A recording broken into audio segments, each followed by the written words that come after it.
Hey Lavishers, good night. It's me, Mona in the Fatigable Heights with Coffee Tea or Labrish. And I am back tonight for my review. I'm always a day late and a dollar short, and I already know that. So not crucify me, okay? Um, so lots of things to talk about tonight. Gonna go into it. Um, just gonna jump in because I got a lot to do, but I wanted to come. I said I was gonna review Nice Medicine, Real Housewives of Potomac. I'm gonna talk about Salt Lake City because I just started watching this episode, season four this season. I skipped season 3. Maybe I shouldn't have. I might go back and watch it, but I wanted to. I'm only here for Mary Cosby. Real talk. Talking about the sickness that's going around. We're gonna talk about Jada and Steph like we did with Dancehall on the street, and we're gonna talk about Lil Nas X and some other things that are going on. We want to talk about a couple things. Oh, I want to talk about Blueface and him going to do 6 months in jail. Also, we want to talk about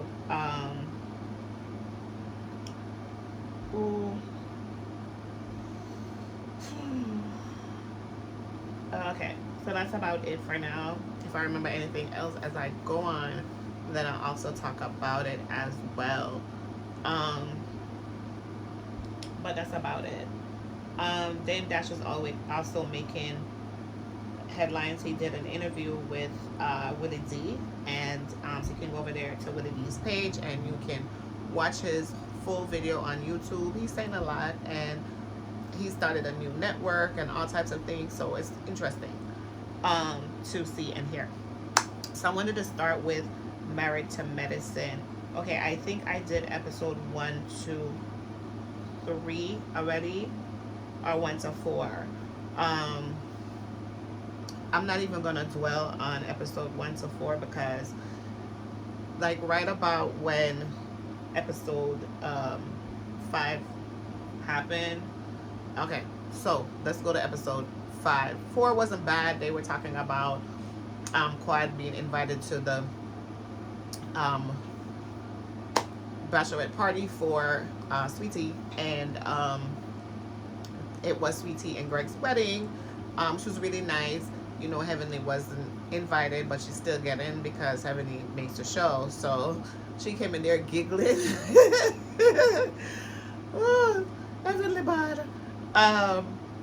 She made her way in without being on the invite list, and when she was invited and uninvited. Okay, Sweetie. I see Sweetie all over the Twitter streets and the Instagram and the Facebook and everywhere, standing up for herself. So kudos to you, Sweetie. All right. Episode 5. So episode 5 is where Quad came. There was this ladies went to some place that they were invited to by Phaedra, and when they got there, it was the funeral home. They went into the funeral home, and there was a coffin. They brought a coffin in, and next thing you know, Quad jump up out of the coffin, says a resurrection, and so Quad resurrect and dead back same time, because I don't know what happened, but them put her back in the grave and bury her and send her all the way back to West. I don't know what for second, you know, I'm not cursing her no, but them send her down the road. Like them want to put her 6 feet deep, but I don't know why them do it, because Quad do make the show, because without Quad we don't really have nothing to talk about. But I'm also gonna say that the latest episode, which happened this Sunday, which was episode 9, was a good episode that I did enjoy. Tonight my muse is Phaedra in our yellow. Do I get the white cloth? I wonder if should I get the white cloth and put it on my head like how Phaedra put the white cloth on her head. Cause you know them all over the blogging business, them I say Phaedra over there work voodoo and all type of things. But I don't know how it go, but Phaedra is my muse tonight. Okay, all right, so let's jump into it quickly.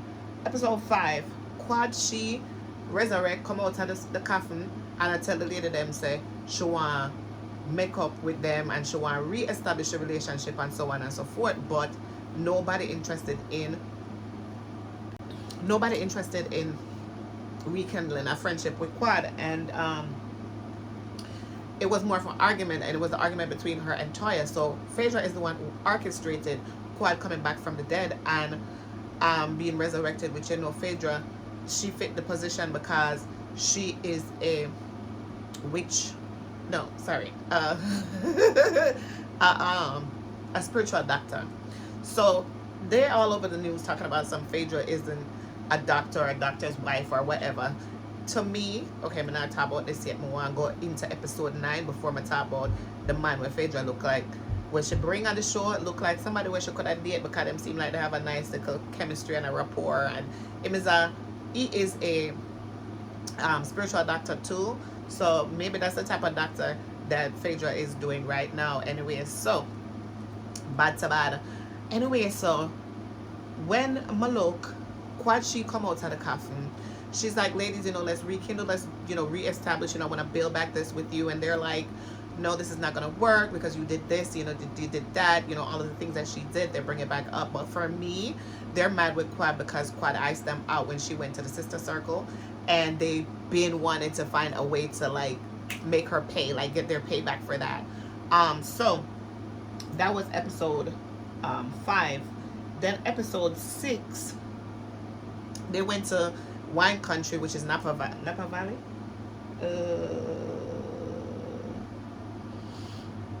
They went to Napa. Okay. Toya. So kudos to Toya. She's starting a new wine business. You know, I'm excited because I've been saying Toya should be doing something like, you know, like starting some kind of business, because she's the only one like on the show not doing anything or whatever at, you know, all these years. And as she's a stay-at-home, and you know, she could do anything. She could do fashion, she could do wine, she could have been blogging like heavenly, like she can do whatever. And the people would eat it up because she's Toya and she has the fan base and everything to be able to do anything entrepreneurial. So she said, okay, so the ladies met up and they said, okay, they're gonna invite Quad to the trip. So they invited Quad to the trip. Quad reached, and they said they want to have a meeting with her and they talk with her and everything. No, I don't. This season start, Mr. Quad maybe 1 or 2 times from the season's 3 times sparingly since the season start. I guess Phaedra was the only one that was filming with Quad. So like that, because everybody's saying that they don't hear from Quad and they don't know what's going on with Quad, and Quad is ghost. She a ghost, she dead, she resurrect, she come back and then bury her again. Anyway, excuse me because I'm getting over a cold. We'll talk about that later because I said I was going to talk about it on my last video, but I'm going to talk about it on this one. I'm going to make sure I do it. So I'm going to run through this quick. So they went up to this place. They invited her on the trip, and it's like she just got there and they want to meet up with her, and they met up with her. They took her out, you know, so they all went out for dinner and everything. They wanted to bring up old stuff. Why y'all always bringing up old stuff? They brought up old stuff and they want to blame Quad for it. Quad is like, really and truly, I don't feel any type of like relationship like energy with you guys, but I do want to establish back something with you guys. So, you know, let's start over and see where we can take it from. Remember, they already talked about it. Toya, Simone, Heavenly, Jackie, they all talked about it and decided that they were gonna oust Quad already. To me, on this episode, it seemed like they really wanted, they was giving Toya what they were giving Toya what Toya wanted, because it seemed like Toya is the one that really wanted to get rid of Quad like all this time, because you know they've been having this sparring and this beef. And you know, when she went ahead and said that Toya and her husband were responsible for, well, I wouldn't say Toya and her husband, but they did allude to the fact that Toya has all of these, they said Toya have all of these family members that are like a lot, and the whole burglary and everything that happened with Anila. Quad did say that she thought that Toya was responsible, which I never thought that. I don't agree with that. I don't agree with Quad saying that, but I understand the vindictiveness between the two of them and the back and forth that they're having, because they're the same people, they're the same person, and so they tend to hit low and go below the belt. And as they do and as they've been doing, that's what occurred. But it really was a little bit too much to say that, for first of all, you know, when you're dealing with issues of race, and we're dealing with ethnicity, and we're dealing with these type of things, that it didn't look good for Quad as a black woman to say that, you know, Toya was responsible for this burglary on Anila, who is native. Well, she's Indian. I don't. She's exotic. I don't know. Um, wherever. Yeah, she's Indian. Because she was really proud of her culture and everything.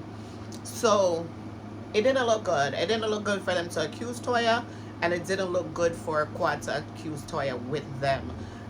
Quad stands on the fact that they said that she was sleeping with her contractor, which who cares, because guess what? Quad is single and she can do anything she want to do. And if she wants to sleep with a contractor, if she call the contractor and she sleep with the contractor and she get a deal on her house, so she can get a discount or something like that, me not have no problem with it, because guess what? Um, listen, Jada Kingdom come talk and say free intimacy coming like molestation. So go listen to the song Jada Kingdom and Steph London argue, and Steph I tell Jada, say Jada sell front, and Jada say she not give no front for free. So if Quad make a deal or something like that, me not say no, let's make a deal.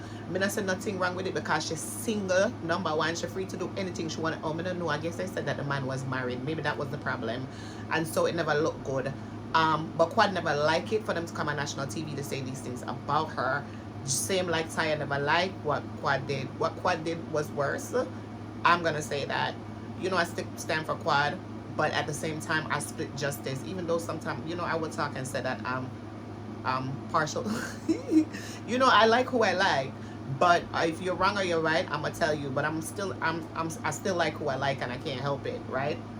I love Toya because Toya's an Aries like me. So some of Toya actions and things that she does, I could like relate, because I understand the Aries inside of her. And so you gotta understand Aries people. We don't really play like that.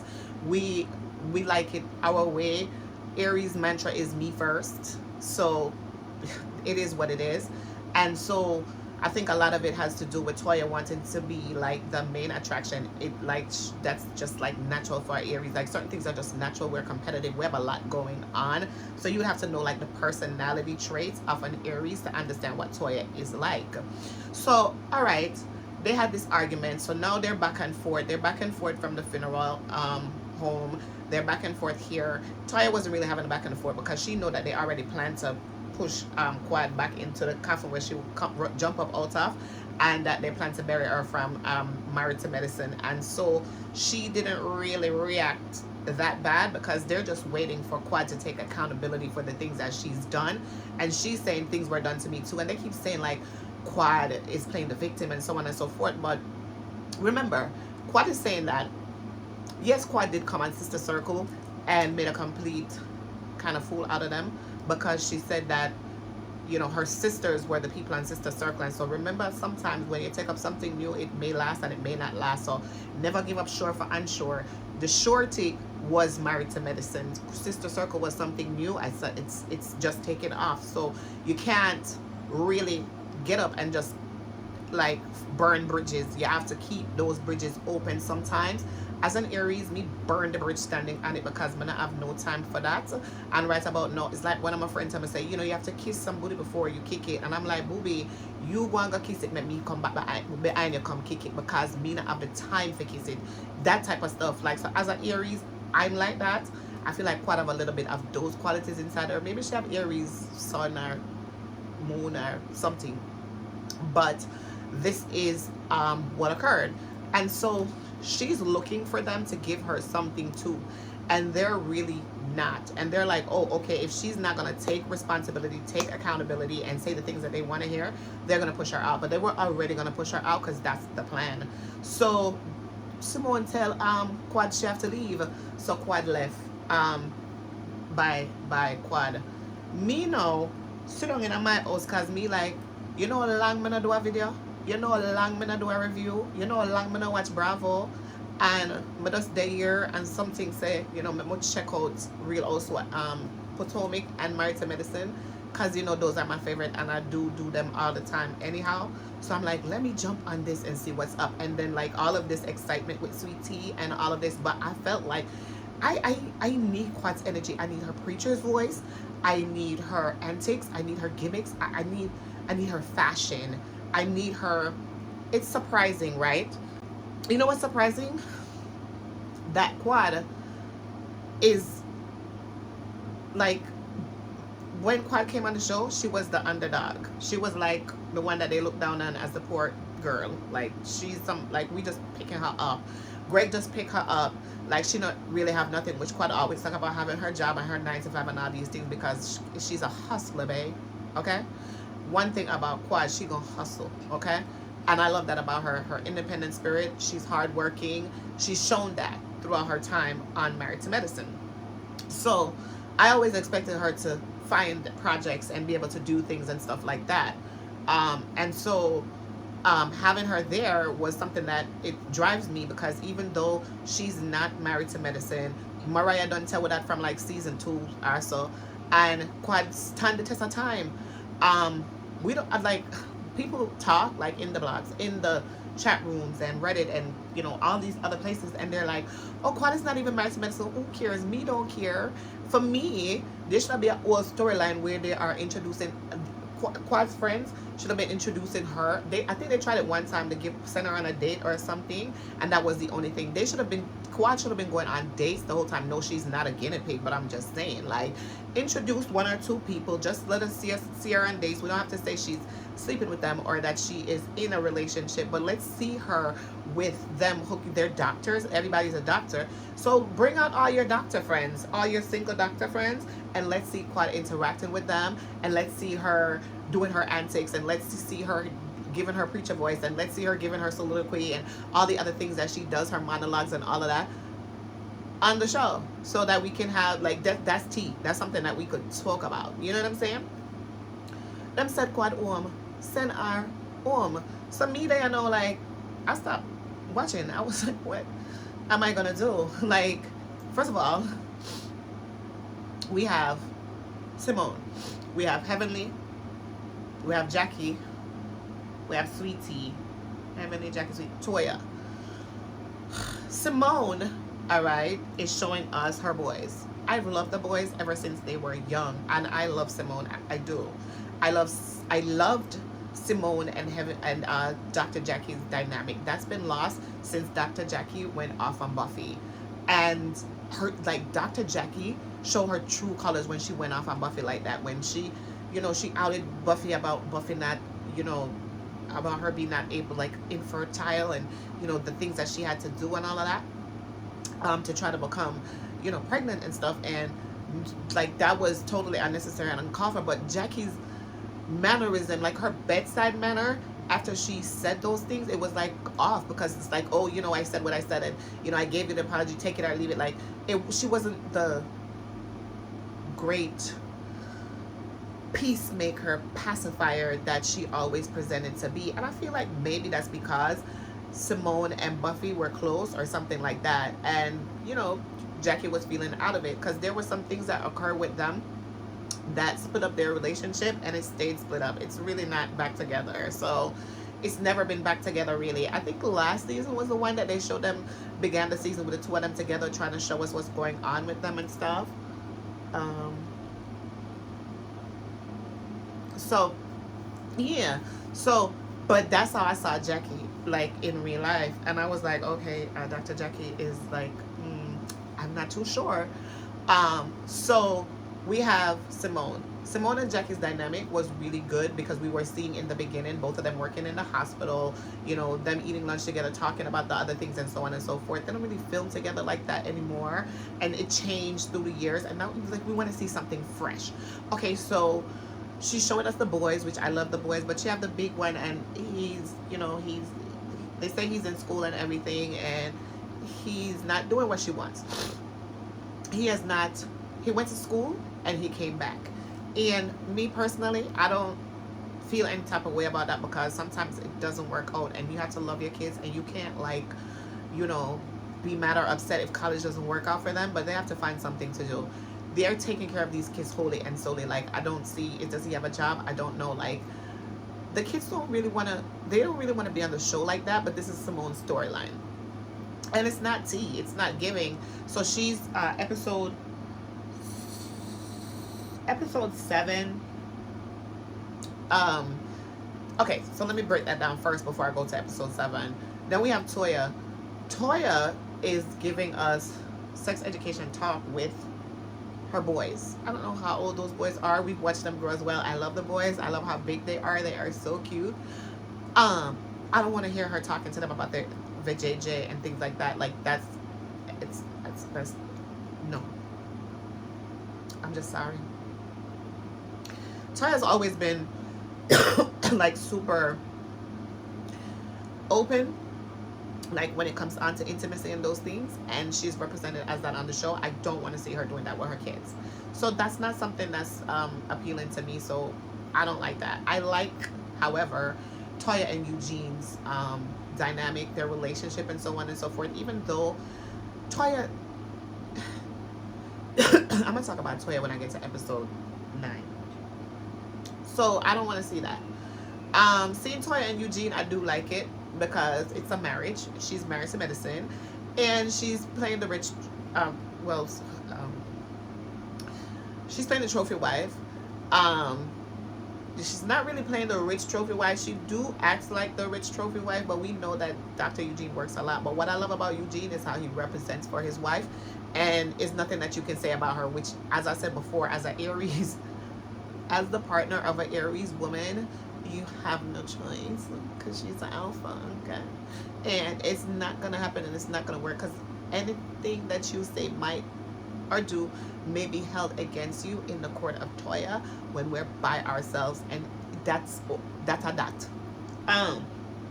So on episode 7, they went to, Toya's doing her business. She took Phaedra with her, which Phaedra is a very good businesswoman, allegedly, and she does have quite a few businesses that she does, and so on and so forth. So that's a good look. She wanted advice from Phaedra and so on and so forth. So yeah, that was cute. The woman went on some different things that they were doing. It wasn't like, nope, that episode I started and then I didn't watch it. I had to. Whew, no. So that was episode 7. Episode 8. They had a spa day with Toya. They were still in Napa, I believe. So we also have Heavenly and Aurora. So Aurora is going off to college. So like Aurora and my daughter are the same age, at my 18-year-old, and trust me, like I said before, losing my oldest daughter, is very difficult, and it's been very difficult. And my 18-year-old has always been more like my backbone, and so like each of my kids represent like an only child because they're 10 years apart, and so there's so much time between them. Like the oldest one, she kind of was on her own a little bit more, and now this one is 18, and Papa is 7, about to be 8. So my daughter graduated in June, and she started college in July because she went for the summer program, and she's doing pretty good. I'm very proud of her. She's doing like all different types of stuff. She's always been very she's not like antisocial, but we were worried about her. Like my mom would be like, oh, because it's just me and her mostly, like before we had Papa. And even after we had Papa, like, it's just me and her. And it's like, maybe she's a little parentified. What's that word? Let me see. That's what my mom used. My mom is a teacher from I was 4 years old. So she have a lot of things to say. Parentification. When a child takes on parental responsibility for their siblings or even their parents, taking care of a sibling or parent physically, mentally, or emotionally. So I'm not gonna lie, she's like a parent. She's a parent to Papa. She was taking Papa to school, putting him on the bus, getting him ready in the mornings. I worked in Manhattan, and we live in Brooklyn, and I would have to leave home like 5:30 in the morning. And she would get up in the morning, she would give Papa his breakfast, get him to school, take him to the school bus, come home in the evenings, take Papa off the school bus, help him with his homework. Like, she was doing all of that. And so my daughter passing, and then her graduating from high school, and me starting a new job and school myself, because I'm going back for my master's now, is like, what? And so, like, I'm nearly died. Like, mentally, it was like, what? And like I said before, I felt like I was losing. I lost both of my daughters in the space of 6 months, because this little girl has been with me. She's been my helper. She's been everything. And, you know, she's gone. And I had to let her go. And not only that, the school that she wanted to go to, very good school. Not going to say, just going to keep it between me and, you know, us. But the school she wanted to go to didn't respond to her at first. And I kind of want to talk about it a little bit, because I understand, like, Aurora and Heavenly, that is interesting to me, because we're like having the same thing happening simultaneously. Only thing, Heavenly have money to take care of Aurora, for like our education and everything, and me broke. So you know how it go already. But my daughter is the type of person that she does everything for herself. We moved from Florida to New York 7 years ago, and before we left, she was 10 years old, and she came home one day. She was in elementary school, and she's like, "Can I borrow your phone?" And I'm like, "Okay." And she says, "I want to go to a magnet school." And it wasn't that very many. There are not that very many magnet schools in Fort Lauderdale, Florida, where we were living. And she said she wanted to apply for magnet school. She didn't ask me to do the application for her. She went on my mobile phone and she applied for that magnet school, and she got in. But circumstances in her life were very bad at the time. Like, so, you know, this is due to, I'm transparent, I'm going to tell you the truth, and so on. So our circumstances were very bad at the time, and so therefore we decided to move to New York. And I said to her, you know, I know that you have this opportunity, and I know this is something you wanted, but I want us to move to New York because I feel like we'll have more opportunities. And she said, you know what, I want to stop the end of suffering, so let's go ahead and move to New York. And I'm not gonna lie, like, I don't regret it. The only thing I regret in my life in the last 7 years ultimately is losing my child. But for her, like, everything has just progressed for her in such a beautiful way. She is a beautiful child. She does exactly what she's supposed to. She's living the dream. My eldest didn't graduate high school. I don't want to pit them against each other, but so these are the memories that she's giving me is what is for the American dream. And one of the reasons for that is because she also was parentified, because she had to help with my 18-year-old, because she had to pick her up from school. She had to do all those things, and that story time, I'm not going to tell right now, but she had a very difficult time with that, because she lived in Jamaica for maybe 10 years, the eldest, and my mom was a principal, acting principal of a school there, and she would take her to school with her. And in Jamaica, they treat principals, teachers, and all those like gold. Like, they treat the students and the parents, they treat them like gold. Like, I used to come home when I was growing up with my mom, like every Teacher's Day, every Mother's Day, mad flowers, artificial flowers, every type of thing. Parents take care of the teachers that teach their students, because education is one of the most important things when it comes to the Jamaican people. And so she was treated really well. Like, kids from, she was in first grade, second grade, third grade, kids from sixth grade, fifth grade would come get her, buy her lunch, like, take care of her, have her all day with them. Teachers would love her. You know, it just was a different life than come into where we were, and we were in the struggle. We live in struggle life. You understand? So with that, I feel so bad for my baby, because we're in a better position now. And I wish she was here. I wish she was here to experience it. Like, you know, so I would have been able to give her the changes. I wish I could have done so many different things, and I can't. But I know she's always here with me, and she's with us right now too. My baby. Yeah. So she's always with us. My model, my heart, my love. So yeah. So the kids have experienced that, and this one, Jera, she experienced that as well. And so, like, as far as Aurora's story, it resonates for me because they're simultaneously going through the same thing, even though I'm seeing it now. And the college experience, I'm super excited for her. She goes and she comes down like once a month, or, you know, whenever she feels like, or if I'm like, come down because I miss my baby, she'll come. She also so when she first applied for the school, one of the best schools in the United States, when she first applied to school, well, first of all, She was accepted for every school from here to Canada. Where the Potsdam. They sent us the bottle, the shirt, the decal. They sent everything as if she was already enrolled. I'm super proud of her. I'm talking like 20 schools. She was just getting acceptance letters, acceptance letters, acceptance letters. But the school that she wanted, they didn't accept her in the time. So she actually was taking a school here in Brooklyn, like a community school or something like that. A good school still. She was gonna. We wanted state, and we didn't hear from the state that we wanted, and so I'm like, okay, I want you to stay close to me. I didn't want her to go to Albany. I didn't want her to go to Buffalo. I didn't want her to go to Syracuse. Like, we are in Brooklyn. I cannot have her losing, and this is right after losing my other daughter. So for her to go like 7 hours, 6 hours, no. Because I need to be able to fly, run, jump, skip, up. I need to be able to get there any way I can if something happens. And I'm praying that nothing happens. So knock on wood.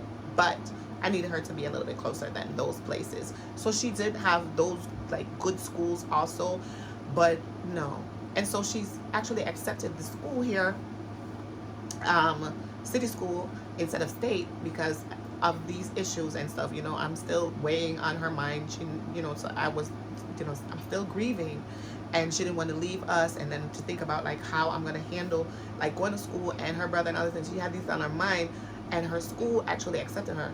Now, I'm not gonna lie, her teachers, she had 3 teachers at high school that actually were alumni for the college she's at now, and they said that they had an alumni event, and they went up there, and they told her, they said, we went up there and we talked about you, okay? We let them know that they need this student.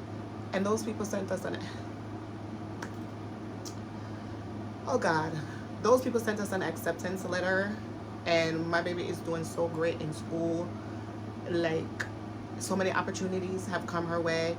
She's gotten now, like, they're recruiting her from all different types of places. Now they want my baby to come be a nuclear propulsion, what?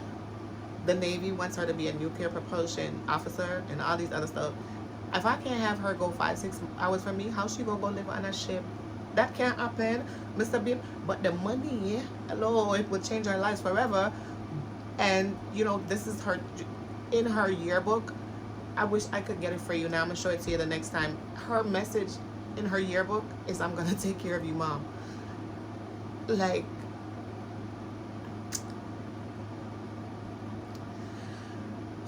so, this is the type of child that she is. And so, you know, we're thinking about stuff like that. And so, one, I felt for Heavenly with her daughter wanting to go to FAMU, away from Georgia, which is still a couple hours, but mad hours, like that's like upstate or something, or downstate. I don't know, up north, south, the south and the north. I don't know, and so on. So that was painful, and so I understood that. I understand the whole prom and, you know, the graduation and all of those things. So I resonate with Heavenly on that. I love Aurora, and I love her growth, and I love the way that she's stepping off, going to college and doing the right thing, and living the dream.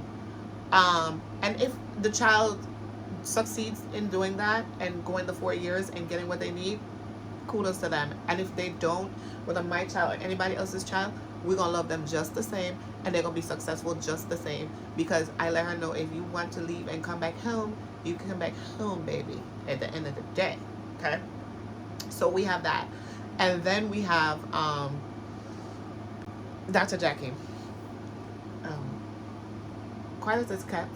I haven't seen Dr. Jackie film with Curtis. Was it Curtis?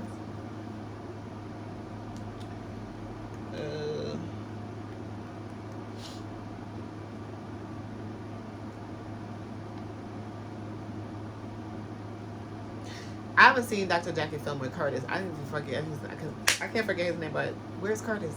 He's filming with the men, but he's not filming with his wife. I haven't seen anything yet, so I don't know what's going on. I have my questions. The world has questions.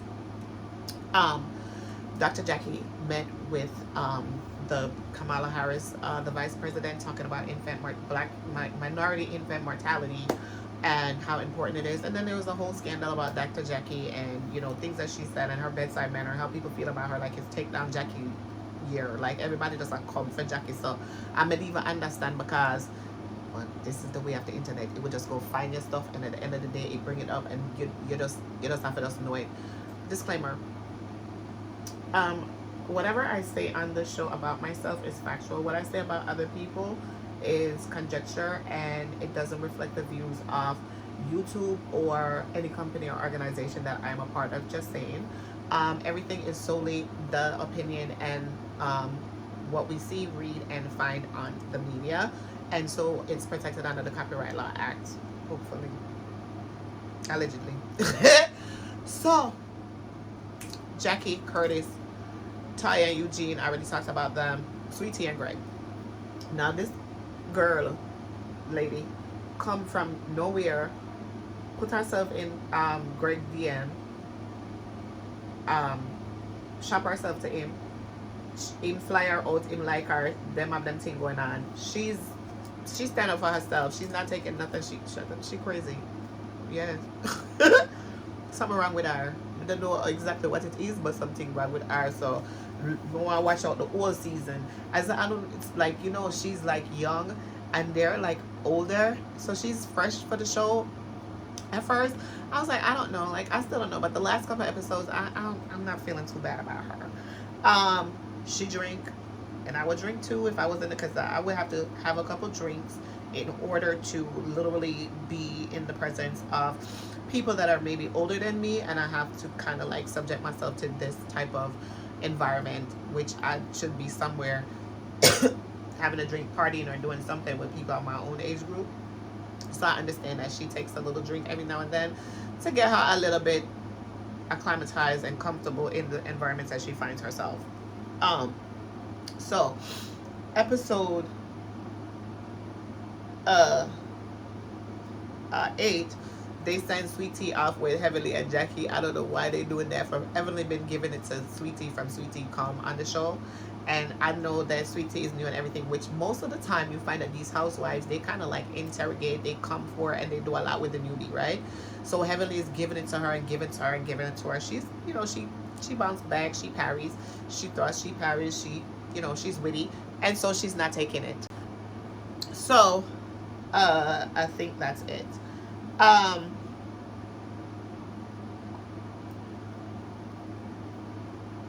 Alicia, can I forget this? This lady, Alicia, the new one, she looks like Simone. She's pretty and stuff. She's very quiet. She's really not bringing anything much yet, but I feel like her husband is good. Hello, sir. Kima is her husband's name. Hello. This man, they say he was raised in born in Nigeria and raised in Jamaica, so you know that this man is not normal, okay? I don't know if you know Jamaican men, but they different. They were raised different, they think different, and they act different. So he seems like he's very like authoritative, and she's like very like submissive to him and so on. And I want to see what's gonna happen, because in this group of women it's not gonna work, and they're gonna call him out pretty soon. So even next week on the clip coming up, Curtis telling him like, listen, you're not in Jamaica, you're in America. This ain't, as Cat Williams said, this, you're not coming to America, you're in America. So you best to figure out what it is that's going on, because it could go left real quick, because these people, hello, Twitter and the internet is going to eat this man for dinner. So he needs to get it together. So then we have episode 9, which was this past Sunday. So we see Simone and her boys. They said she bought the boys this real estate. She bought a condo down the road. They put the boys in it to live. I don't know if the boys really live there. They're just showing up to the people's house, bringing kind of like, I don't know. This is Simone's storyline, so let's see how it goes. You know, it's family. You know, you do want to see the family and so on, but the boys are like, and that's it. That's all they're giving. And Simone is pushing this story, and we'll see how that goes as well. In addition to that, um, we have so Phaedra. We didn't talk about Phaedra, so I'm gonna talk about Phaedra in the end, around episode 9. So that's Simone, and then we have Toya and Eugene. Toya and Eugene go on this date. So for me personally, I love it because she's been complaining about dates and stuff like that. Oh, I love the part with him cutting her weave out, because that's the like, for an Aries woman, your mate has to be your best friend. Like, it's no female. It's your mate is your best friend. Like, we gotta talk, laugh, talk about people, like roast them together. Like, that's the type of relationship that a Aries has with their mate. And so therefore, like, I love to see it because I know, like, I know the energy. Eugene is great, but at the same time, I think he's getting a little tired of Toya's ways of acting. And then she says that she met him, like, while serving food, and he didn't like that because he doesn't want that to be the representation. So then they cleared it up and saying, you know, that wasn't her first time meeting him and this and that. Eugene is like, she's saying things and he's like, his facial expression, he laughs and everything, but he's not, he's getting tired. And I hope this wine business really takes off for her so that she actually has the income, which the woman is not married to medicine, so she's making money. So we can put the, like they're broke or nothing rumors to rest. However, like, I feel like he's just a little tired. So he takes her on this date, and on this date, he's like, it's a, he cooked for her and said that's a date. She's complaining, like, look, we don't do anything anymore. This is what we do all the time. We're tasting wine. We're going, you know, you're cooking, whatever. He takes her on a date that he's cooking. And people, like, I've seen people say she's a snob. I don't think so, because I feel like this is something you love. This is not something, you know, this is not, I'm not going to want to be on a date with you and you standing up at the kitchen part with the chef cooking. No, sit down with me and we're going to talk and we're going to laugh and we're going to have a moment. Like, I'm looking for a moment. This is not a moment, okay? So I don't blame her for being a little bit like, okay, this is a 7. When Taya said the date was a 7 out of 10, I knew it was going to be a 7 out of 10 because that's what I gave him myself. Not for that he didn't make the effort, but because I know that it's not something that I want to do. And you chose something that you would like to do, even though you're taking me on a date. And bro, you cook all the time. So why are you going to take me somewhere and cook? No, this is not, no. So keep going, because you could definitely elevate to a 10 in no time. So that, and then let's talk about, so we talked about Simone and the boys. We talked about Toya.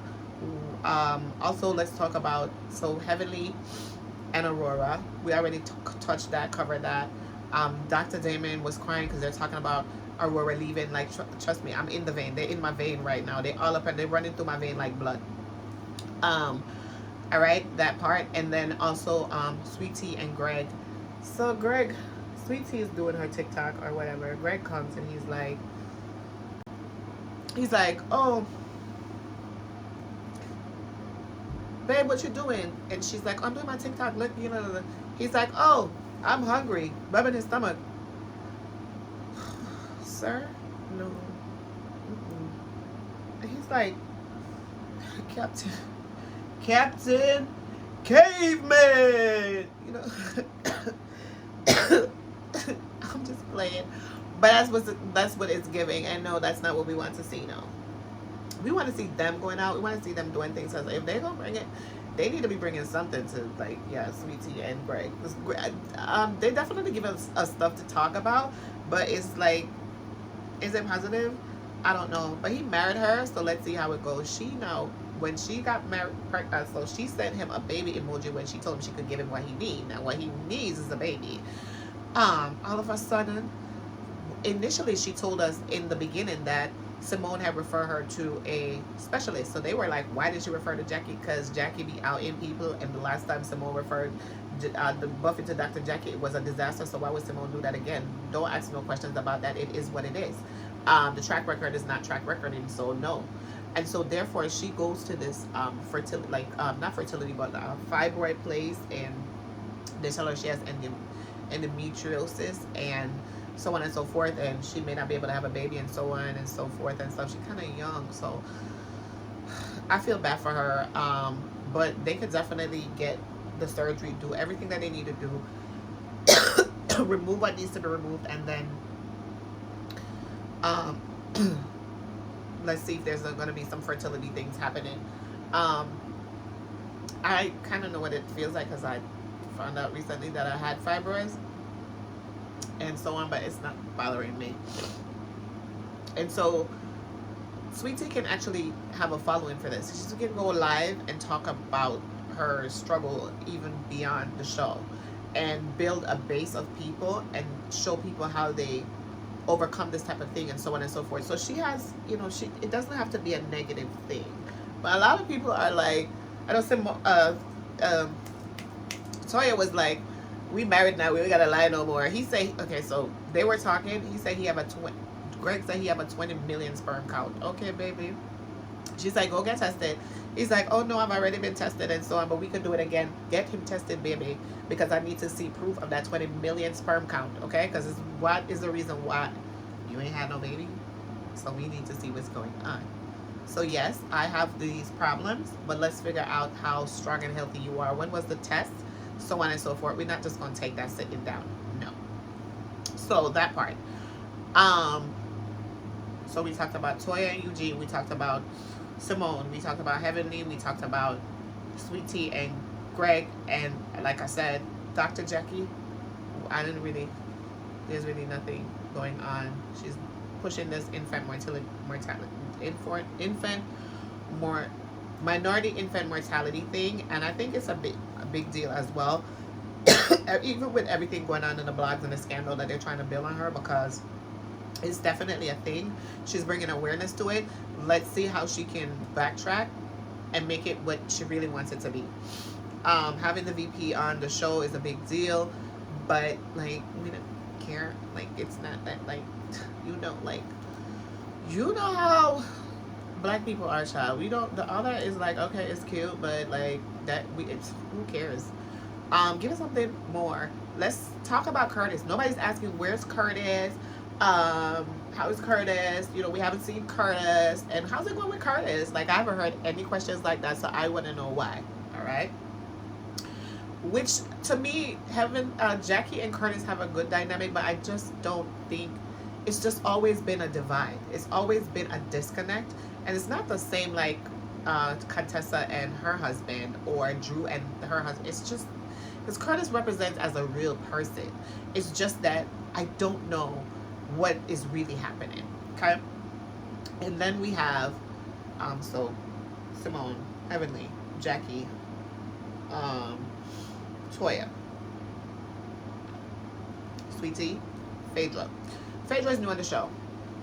Phaedra is supposed to be really bringing it right now because she left Real Housewives of Atlanta, and she's now on Real Housewives, and she's now on Married to Medicine. So she needs to make the most of this opportunity, which in the beginning she was doing the most, like bringing Quad to the bachelorette party, like bringing Quad in the coffin and all this. And when she realized that the women really weren't going to take to Quad, she dropped Quad like hot birds, like hot bread.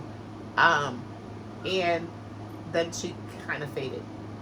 And all she does in the scenes is like facial expressions. She's just doing facial expressions, and I'm just like, no, Phaedra, you need to bring it right now. Like, you really need to bring it. And like, there's no space for her like the way that she's like we're used to and what we know. Her confessionals are always good. They're not really hitting this season for me, so I need her to up the ante. This episode, Phaedra, the people said Phaedra worked in voodoo. I'm on the yellow dress. The people said Phaedra worked in voodoo because Phaedra is at some place called Santosha in Georgia, and she was doing Reiki, and you know, it's a form of spirituality. So Dr. Jackie, upon entering this place, is like, what is this gonna be? And Simone is like, Jackie, are you gonna be fake? That was funny. You know what? Jackie remind me of the type of friend. I have some friends like that. Like they gonna come and they gonna be like, yes, hi, how are you? How's everything doing? Oh, it's great, it's wonderful. And then when we leave, they're gonna be like, girl, what the hell was that? Like Jackie is giving that this season, and I'm living for it because I'm like, in that moment, I see Jackie for who Jackie is. Like, she funny, but we don't get to see it because she has to put on this air because she's a doctor, and she's a doctor to celebrities, and you know her job and her stature and all these things. That moment, production, I thank you for that moment. And when Simone says, are you gonna be fake? Jackie's always fake. Okay? She's always fake. And I don't mean fake in a bad way. I mean that's the friend that you don't have to warn people about before they meet them. This is the friend that's going to put on a happy face. And I'm living for it. I want to see more of this. I want to see more of these clips of Jackie that are like candid and not the made up like fake part only. You know what I mean? All right. So Heavenly's like, oh God, she praying. That's how I pray. So like, Lord God, like, okay, like let me tell you. So many years ago, I knew this girl when I was in Fort Lauderdale. And we used to hang out in this backyard, and we call it the fire yard. And the man was a Rasta man, a dreadlocks. He was from like St. Kitts, another small island, not Jamaica. And he cooked vegan food, like vegetarian food, like no meat, none, no fish, nothing, like vegan. Like he would cook beans and rice, and it tastes like meat. Like the food was so good. And he used to light a fire in the middle of the backyard every Friday night, and they call it the fire yard. Artists go there, like everybody that comes, and he plays music, and he had like a studio in his house, and he used to actually tour and do music and tour with like Bob Marley and all types of people. So he's like well known, the Russ and Russ Mike, and he used to have this fire out and everything. So we used to hang out there when I first moved to Florida from Rochester, New York. And we went there. And so I used to be there all the time, just hanging out and stuff. And I met this young lady there. I'm not going to say her name, but she's always there, but she lives on the same street as him. So one day, me and my friend were hanging out at the yard, and it was the middle of the day. And she was like, oh, you know, let's go look for her or whatever. So she was like, Carly, mom work. Oops. She was like, she said the girl mom, my friend said the girl mom, she worked voodoo. And she served spirits and this and that. And I'm like, what?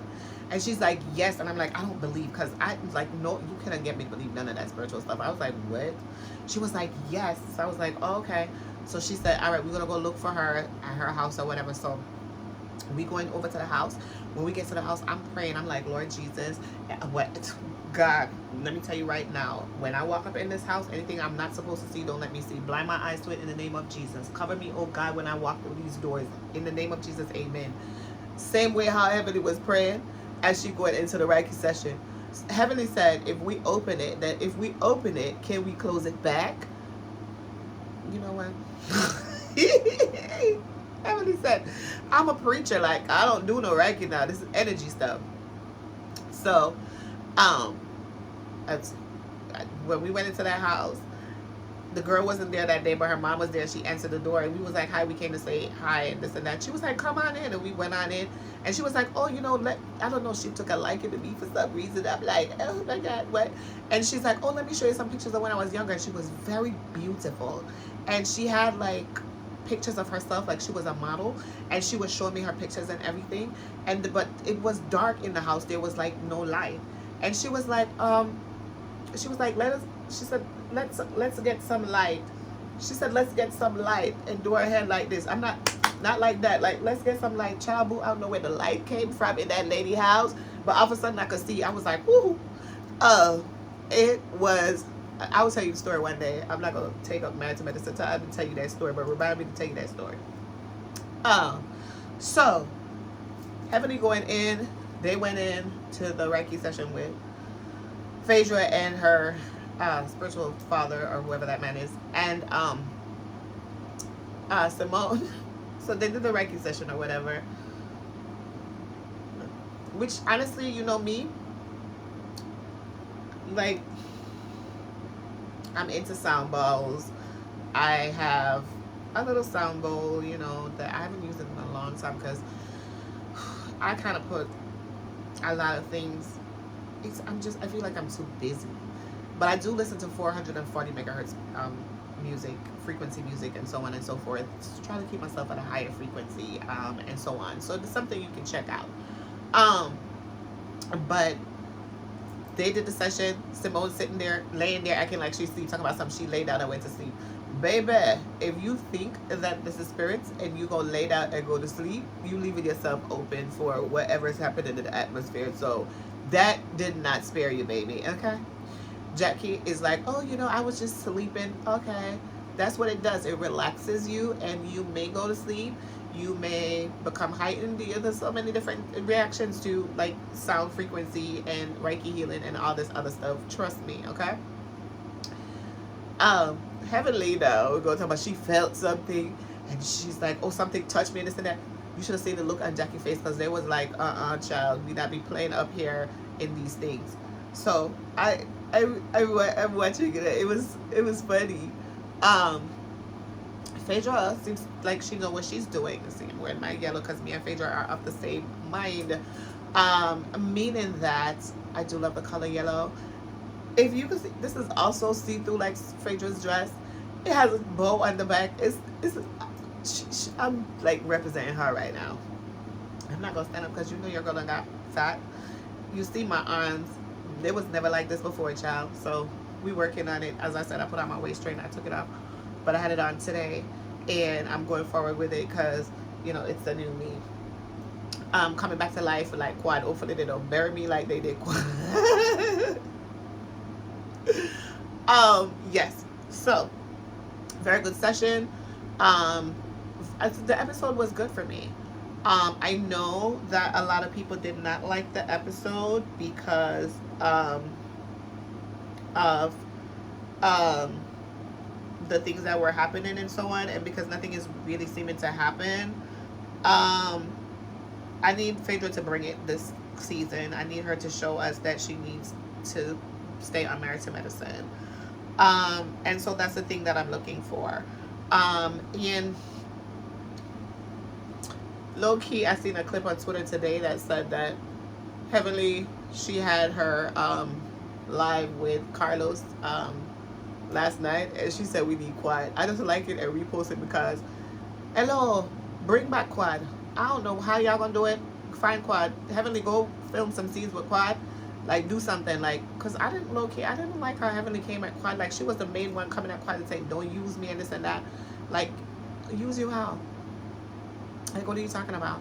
She's like, oh, when you Phaedra didn't want to film with you, then you wanted to film with me because whoever, like, if nobody's gonna film with you, you off the show because you're not gonna be filming by yourself, which is what Quad kind of been doing for the past couple seasons. You know, we see her in the house, we see her with her nephew and her mom and this and that. Nobody really want to see that. We want to see tea. We want to see things occurring. Like, we want to see banter. We want to see those type of things. So that's a thing. So let me know down below what you think. Do you think Quad should come back? Do you think Quad should stay gone? Do you think that the people that are on the show right now are going to be able to carry this for the next how many seasons? Do you think that Toya and Eugene are in a great place right now? Do you think that what do you think about Simone and the boys and the real estate and all of that? And what do you think about Dr.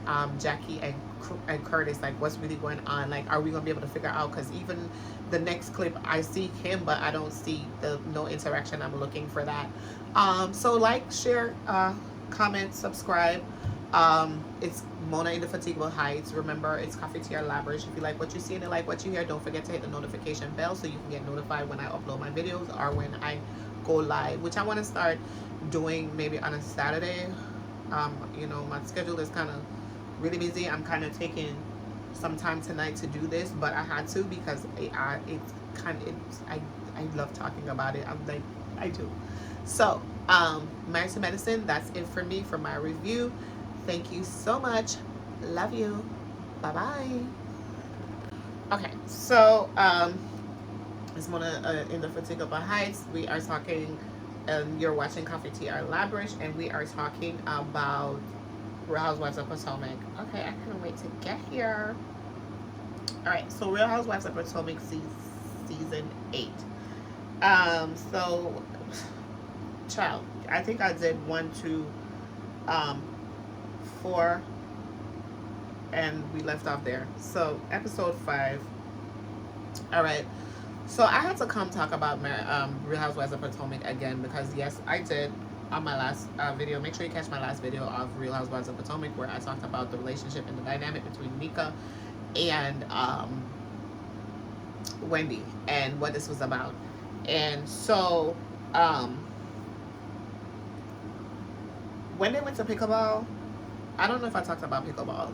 I don't think I talked about pickleball because at pickleball the husbands got involved. They said that Wendy's husband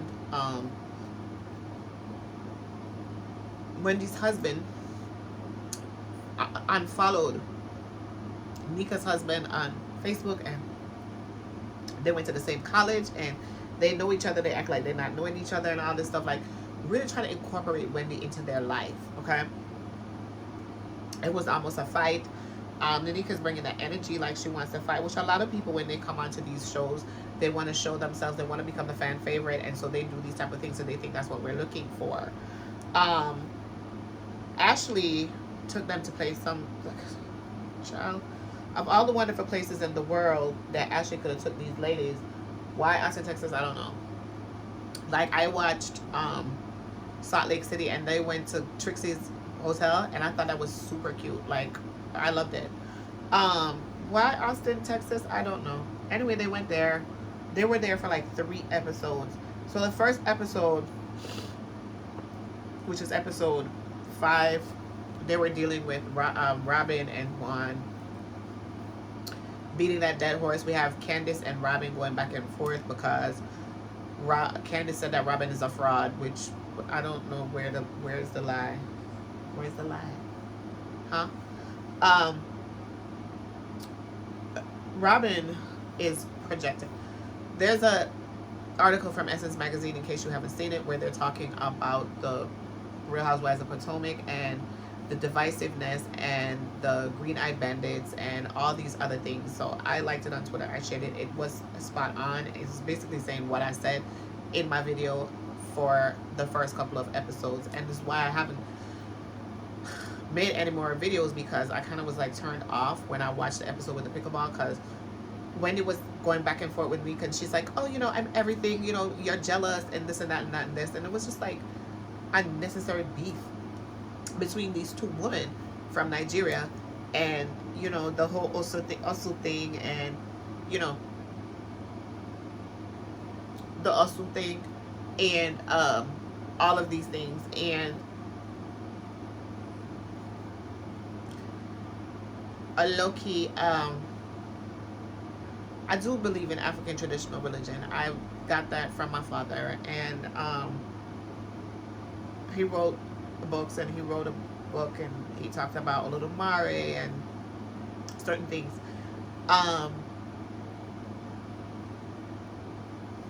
The Orisha, you know, things like that. He wrote this book when I was like 10, 11 years old. And so those names and these things I know since I was a child. And I know that, so Nigeria, Ghana, Africa, these places is where we come from. That's where we originated, right? Black people, a lot of us, they say, I don't know, because now they're saying that the black people in America are not black people, they're Native Americans, and they weren't slaves. Okay, so I don't want to go into that part because I don't know the etymology of African Americans or FBAs, or like whatever it is. And I don't want to talk about that because I don't want to be involved in an argument about that.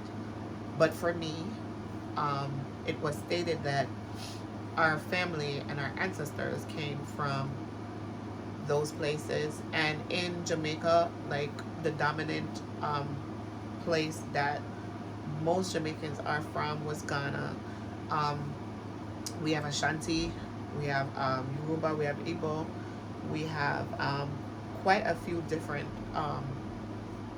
ethnicities existing there in this essence.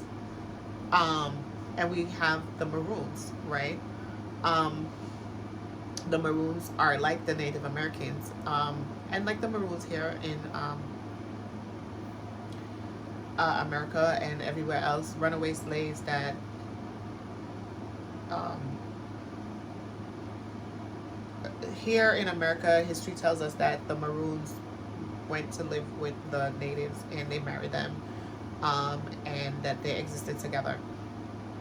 Um, in Jamaica, the Maroons were a part of the Maroon history is that the people who came from Spain to colonize the West Indies, they brought their slaves with them, which were Africans. And when they left the island because of whatever wars that were going on between the different colonizers, and also I think it was the Spanish and the French, the British, one of them, and the slaves that the Spanish had brought, they went off into the mountains because of the climate and the geography of Jamaica, and they couldn't find them and they couldn't fight them, and they used to fight the colonizers, they used to fight the British, they used to fight whoever was running the country at the time. And the Spanish left because the British drove them out, and then they wanted to enslave the Maroons again, and the Maroons fought so many wars against them. We have like the Maroon War, we have we have national heroes like Nanny, and we have Taki, and we have Taki's not a national hero, but he was one of our talked about. We have Sam Sharp, we have Paul Bogle, we have so many different revolutionaries who fought for us and fought for our independence in Jamaica. And we are proud of them, and we're proud of their ancestry and so on and so forth. A lot of them are coming from the Maroon lineage, okay? The lineage is mixed with those that are from Spain as well as those who were from Africa, because when they brought slaves in from Africa, those slaves ran off to the Maroons and they lived with them, they intermarried with them, and they also were intermarrying with the Taino and the different West Indian natives on the island, those who were there first, the indigenous people, which there was indigenous people all over the world before the colonizers came. And so in Jamaica, the Maroons actually still speak their native Maroon language. A lot of the language that we speak, I was on Twitter and somebody came at me and they were like, Nigga. They was like, because they said I'm in American business, and I'm like, this is where I live, like I'm gonna be in it till death do us part. And they were like, oh, Nigga, I don't speak African bird language or something. I'm not gonna give them no history lesson in African bird language, because that's where all of the language comes from. Even some of the language is native, and some of like indigenous, some of it is from wherever we originated from in our ancestry. So I'm proud of it. Kumbaya is not English, that is that's African. Kumbaya, come by here. Okay? And I sing that song with reverence. It's one of my favorite songs because it is in the mother language of where my essence is from. And so for me, to see this warfare occurring, yes, I have picked a side. I picked a side because I love Wendy Osefo, and I've always loved Wendy, and I talk about it, and I talk about it, and I talk about it. Wendy's it for me. Does she do things that I don't like? Yes. All of my favorites on these shows that I review, do they do things I don't like? Yeah. Am I going to admit that? Yes. I'm not going to be over here fighting and worrying and arguing with people, because I already said I'm not a stan. I'm a fan. I'm not a stan. And so, but I do stand for these people that I like, and I see with my eyes, just like the Essence writer did, that some of these things don't make no sense. For somebody like me, who embraces my spirituality, um, and my African traditional religion and things like that, raised Catholic. My grandmother just passed 2 weeks ago. I'm gonna put video. Her burial is gonna be in a Catholic church. When I was growing up, every time we went to where the country parish Portland, where my grandmother lives and lived and resided, where my family is, my grandmother would take me to the Catholic priest so that they could go ahead and bless me and all that. When I was younger, I was like Little Nas X. I understand Little Nas X eating the communion and stuff, and him saying what he said, which is I don't know. But I took communion before I even took communion, cause I went up with some people. Cause my mom didn't really go to church, but she used to send me to church because I was seeking God. I was seeking God no matter what. Like, I needed to know what God is really about, and that's been since like I was small. And so she would let me go to church, and I've been to different churches. I've been to the Mormon church. I was in the Anglican church. I was in the Methodist church. We was in the Baptist church. My family's religion is Catholic because my grandmother is like Catholic, and all these things. So I represent as Christian. I've been baptized, like, yeah. So I understand that that's what we've been taught and what we know, but that's something that's been brainwashed into us in this part of the Western world. And everywhere, because the colonizer went everywhere preaching this thing.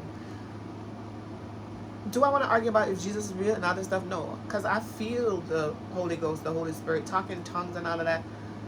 Receive the blessing of the Holy Ghost, baptized by fire and water. And I understand these things. So, but I respect the tradition. I don't know what the Osu is. As in the article said, it's very disrespectful to talk about these things on national TV and bring this in this way. Bring this divisiveness in this way. For me, it's disrespectful. And I know that for Wendy, it's very disrespectful. For Nika, she's trying to find her way on television. This is the way she chose. I'm not proud of it. It makes me sad to see it. I am sad to see it. But in the natural part of it, and like I said in my last video, both of them know where the juju at. Both of them know how to work the juju. This is like allegedly Haitian people. Like, everybody say, oh, Haitian people work voodoo. Every nation of where black people have come from and where black people are, there is something, whether it's voodoo, whether it's Santeria, whether it's whatever, there's something creeping through the generations, creeping through the ancestry that leads back to what we knew before we were taught Christianity, Catholicism, and the knowledge of Jesus. Does everybody embrace it? No. Some people stay within their spirituality. Some people profess Christianity and are in their spirituality, and there's so many different things happening. This conversation it's a big one, okay? So for me, they said that someone on Twitter was telling me that they asked Wendy to bring in Danica and she refused. She said she'd rather bring in somebody that she knows. They abused Wendy last season. Mia took something and wet Wendy in her face, and Wendy was a classy woman. She didn't even hit her back or nothing. They wanted to see the professor get down and dirty and throw hands on TV, and Wendy stood up like a woman, a classy woman. I would never forget that, and I'm never going to look down on her because of how she handled herself, because she could have did this light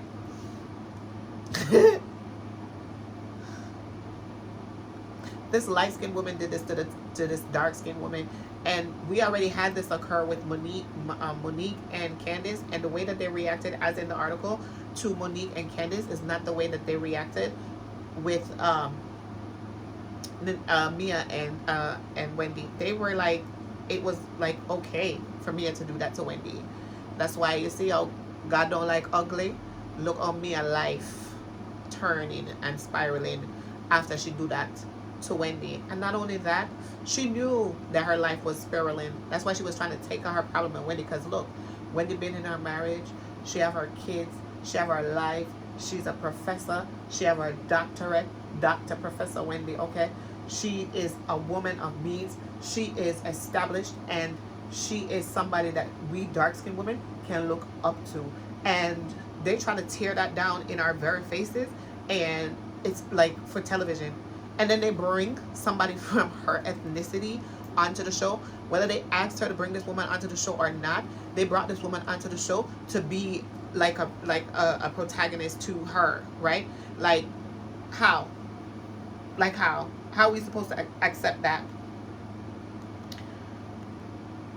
Um, it doesn't make sense. Um, Now, the divisiveness is unnecessary. They said they asked Wendy. I wouldn't, if me personally, knowing that there is some gray area. I don't know Danica. She's from where I'm from. I'm already here representing for the people.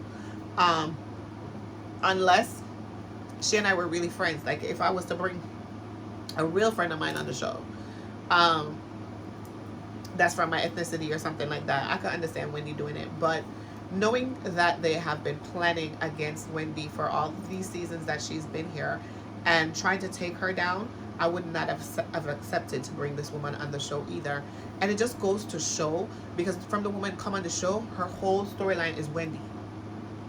Like, her mother did this. I'm not saying that the mother didn't tell her she was going to put her name in the shrine. I don't know. I'm not saying that Levy didn't say do what she said and did it and all of that. I'm not. I'm saying that the idea behind the move of bringing her on the show to be in competition with Wendy, it doesn't make sense. And she's bringing nothing. Not only that, she cannot step to Wendy. She cannot walk in Wendy's shoes. Not what I see. She's not. Wendy is already established. Wendy have her. She's on TV giving commentary on different things. She is a woman of renown wherever she exists at and wherever those things happen at. This woman says she's a lawyer. She's been married a short time to her husband. They show her initially, allegedly, in a home that she bought, and she says she's renovating. I don't see where she lived. They haven't showed me any clips of her and her husband in somewhere that they live right now. They haven't taken us to her office to see where she's lawyering at. We haven't seen her talking to any clients, taking a client, taking a booking, taking an appointment, nothing. The only thing I'm hearing is Wendy. Her dress code isn't up to par. She don't have the fashion sense like Wendy do, and she really have the nerves to behave. You know this what me care about. Where is your whole life, babe? Because if you come to show yourself and to say, she's never saying I'm better than this person. She's saying that this person is an outcast where we're from, and she is this and she is that. I don't understand that. What are we talking about? Why are you telling us that? That's between y'all, wherever y'all come from. She don't live there no more. Like what? What? Oh, this work. Oh, it go. It makes no sense. And so for production to go and really sit and listen to this woman and bring this woman on the show by means of Ashley.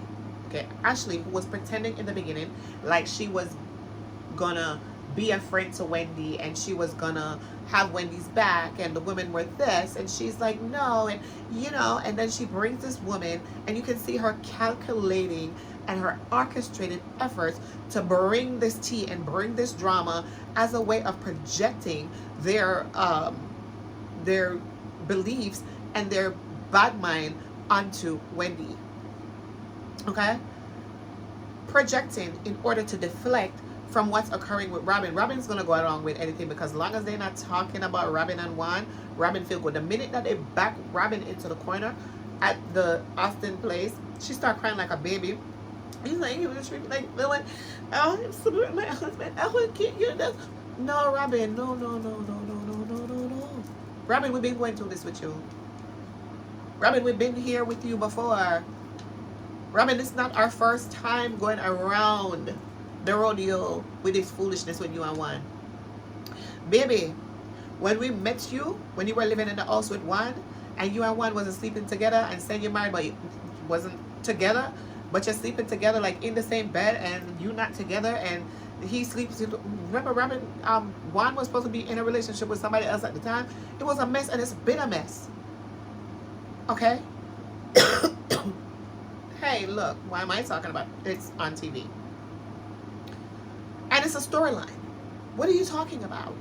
And then through the times when Michael was propositioning Juan, and Juan was currying up to Michael and seeming like he and Michael had some kind of bromance, and you didn't have a problem. I've been said that Robin is a Baird.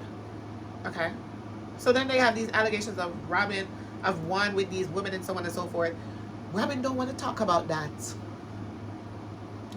Robin don't want to talk about Juan and the things Juan be doing, because as far as Robin is concerned, we need to push that to the back burner. We don't need to talk about that. We need to move on, because remember, Juan said it's not their life, it's your life, it's our life. Like, why are you listening to them? Like, da da da da da da da da da da. So, all this time, when they've been coming for these people and coming for these people's marriages, I'm talking Monique too. I don't care what she did. I mean, I do care that she perpetrated violence, but I feel like it was the same Ashley, because Monique befriended Ashley and was trying to go with Ashley and turn against Candice, and that's where the problem occurred. Because Ashley's two-faced. Okay? They had an agenda then, they have an agenda now. And the agenda is so obvious with this division and divisiveness and all these things that I cannot get over and I can't get through, and it makes me not want to watch the show.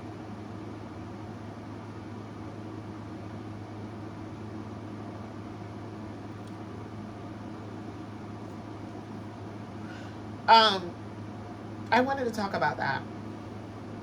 So for me, Karen's birthday was like, where would you take her to Austin, Texas, to play in chicken doodle? And the birthday, it was just whack. Like, like, the grand dame is the grand dame. It had to be more illustrious, more opulent. This, I need to see this stuff happening again. I don't know what this. I like the drag show because, you know, I like RuPaul's Drag Race and I like drag shows, and I would love to go see one. Low-key, I got an invite in my inbox the other day about coming to watch the RuPaul show at a drag event, and I think I might go one at a time. When my baby comes out, I'm gonna let her know. I'm gonna try to gather a friend or two and go see it at the drag show, because low-key, I would love it. So I would have loved that. I love that. It kind of like the episode yesterday. It kind of like redeemed the episode. Okay. There was in Austin, Texas, 1, 2, 3 episodes. I was so aggravated. I didn't even watch for like 2 weeks. I wanted to do a video from the week after I did the video. When I seen these episodes, I was like, what is this? No. This episode on Sunday wasn't so bad.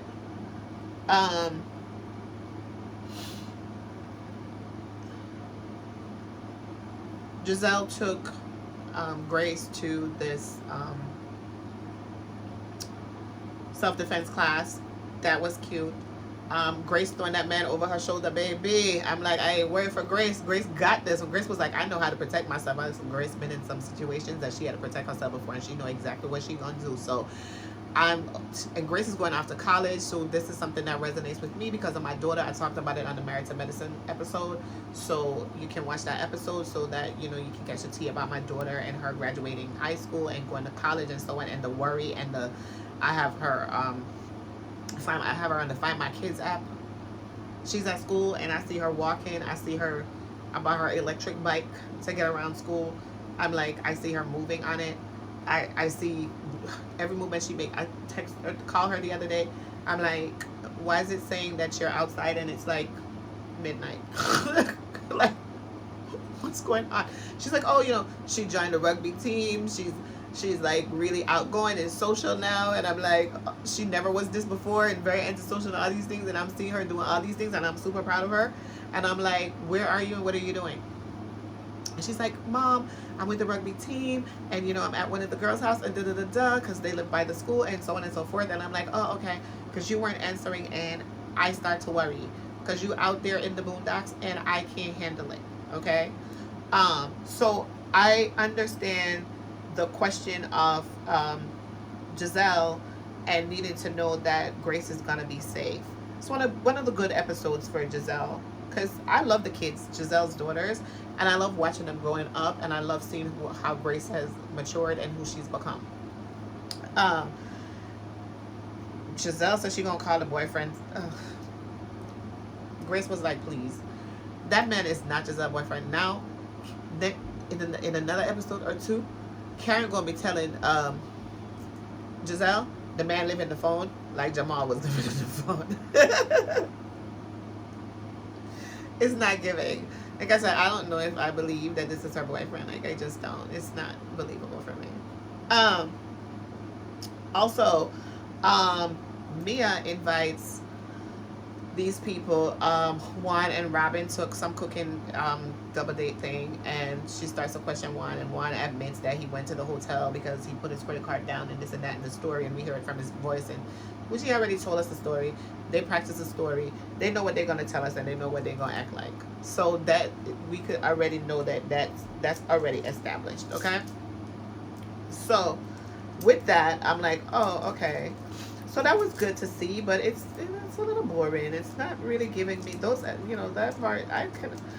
Me personally, I would like fast forward the Robin and Juan stuff, because it's just like, if Robin likes it, I love it.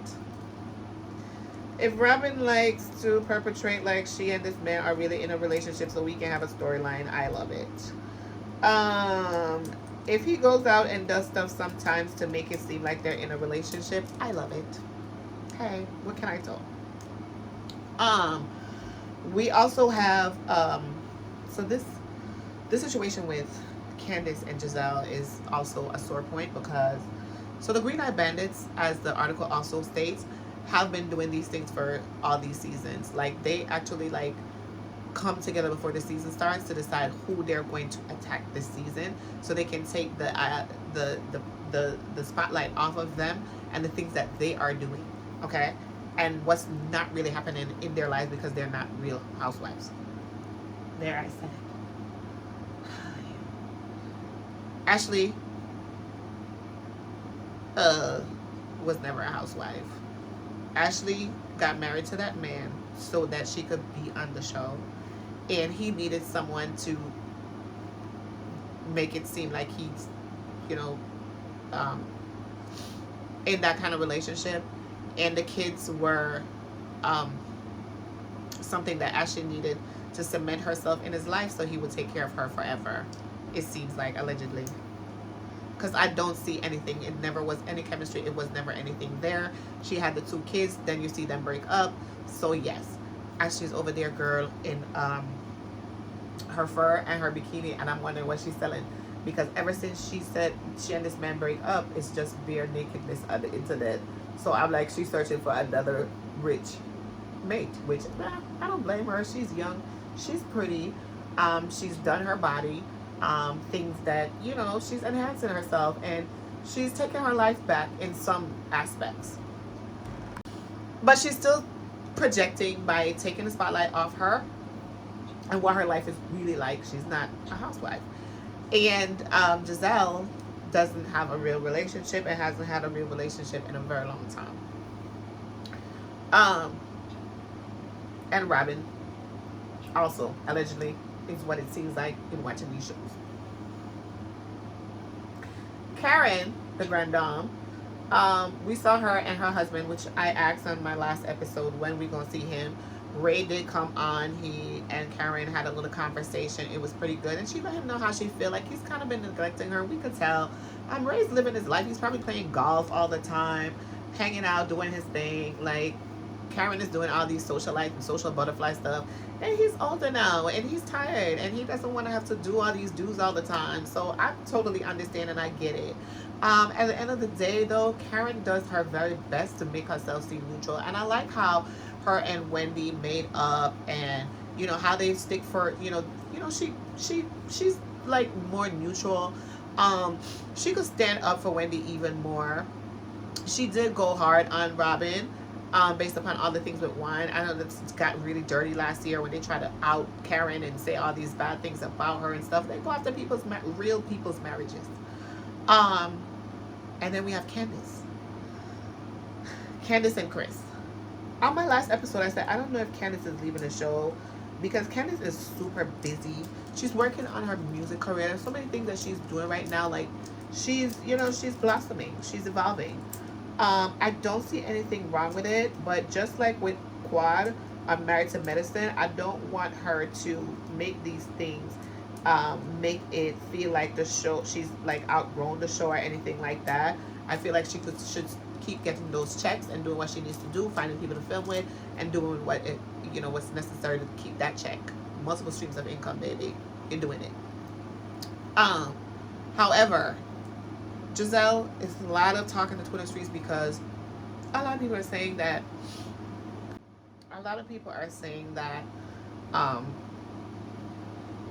so they had this episode last night and they were talking about this SA allegations, and they went to the PAVE event that Karen had because she's been a victim of SA before, and they had this whole thing, and then Mia says,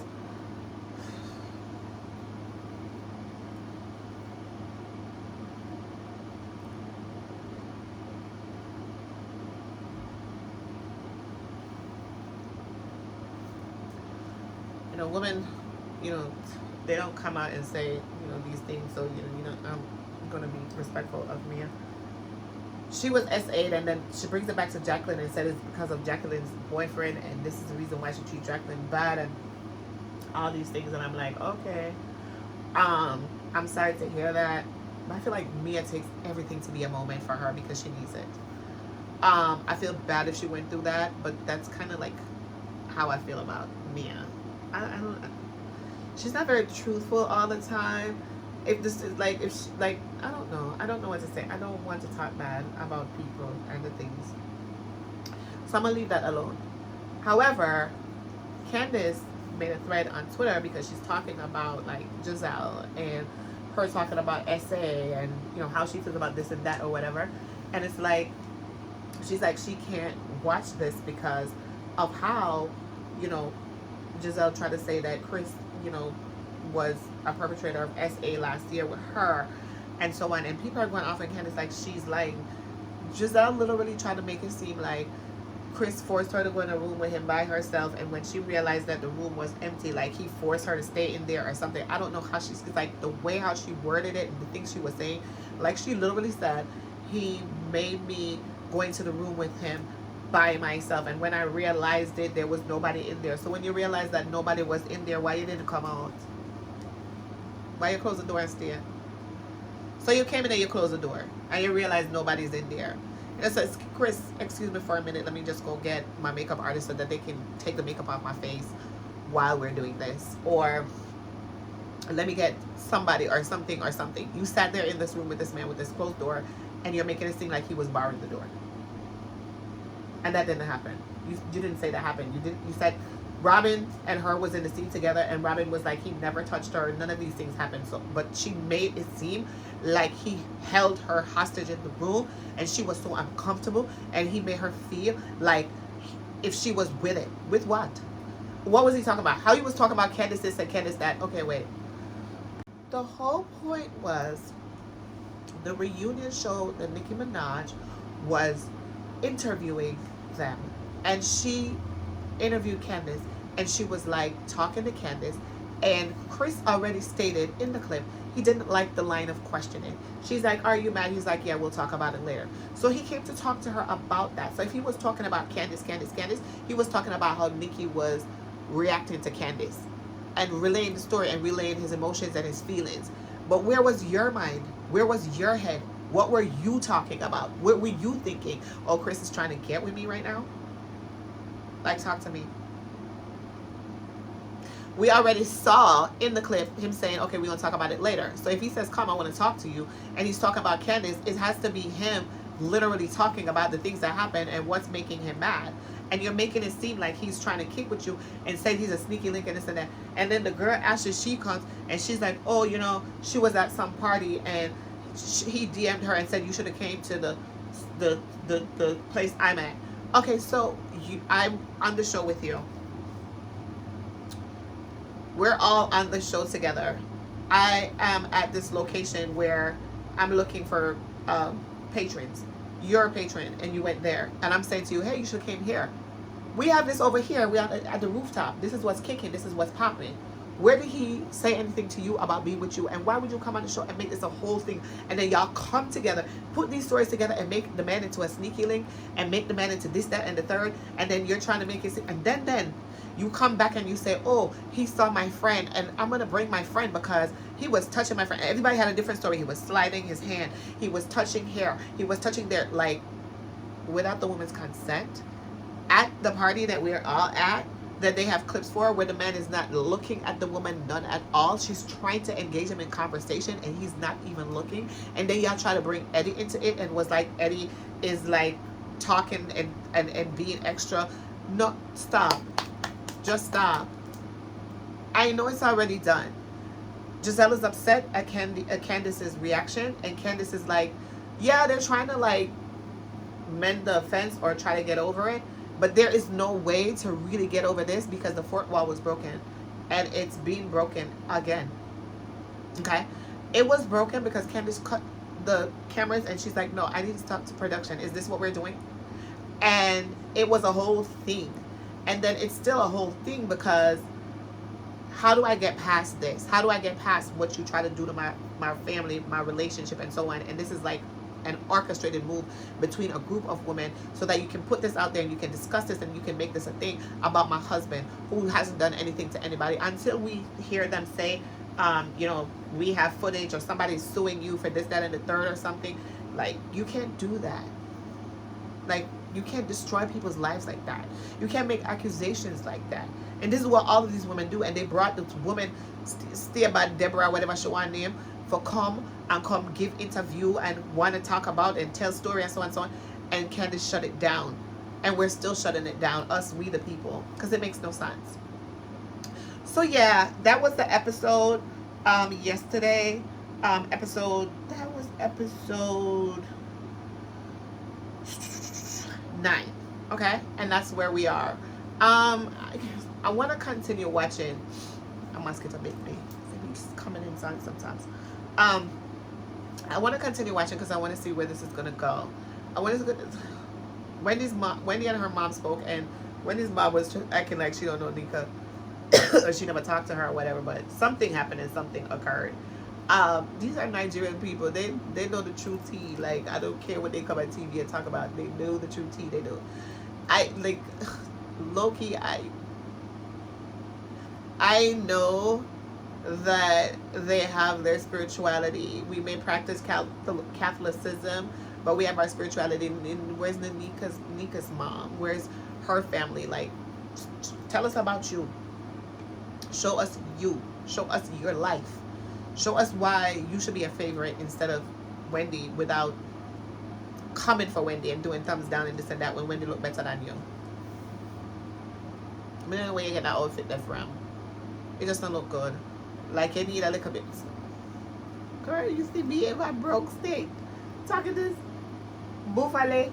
Like, don't look at me. Don't watch me. I am a blogger. I am just observing and talking and speaking from that perspective.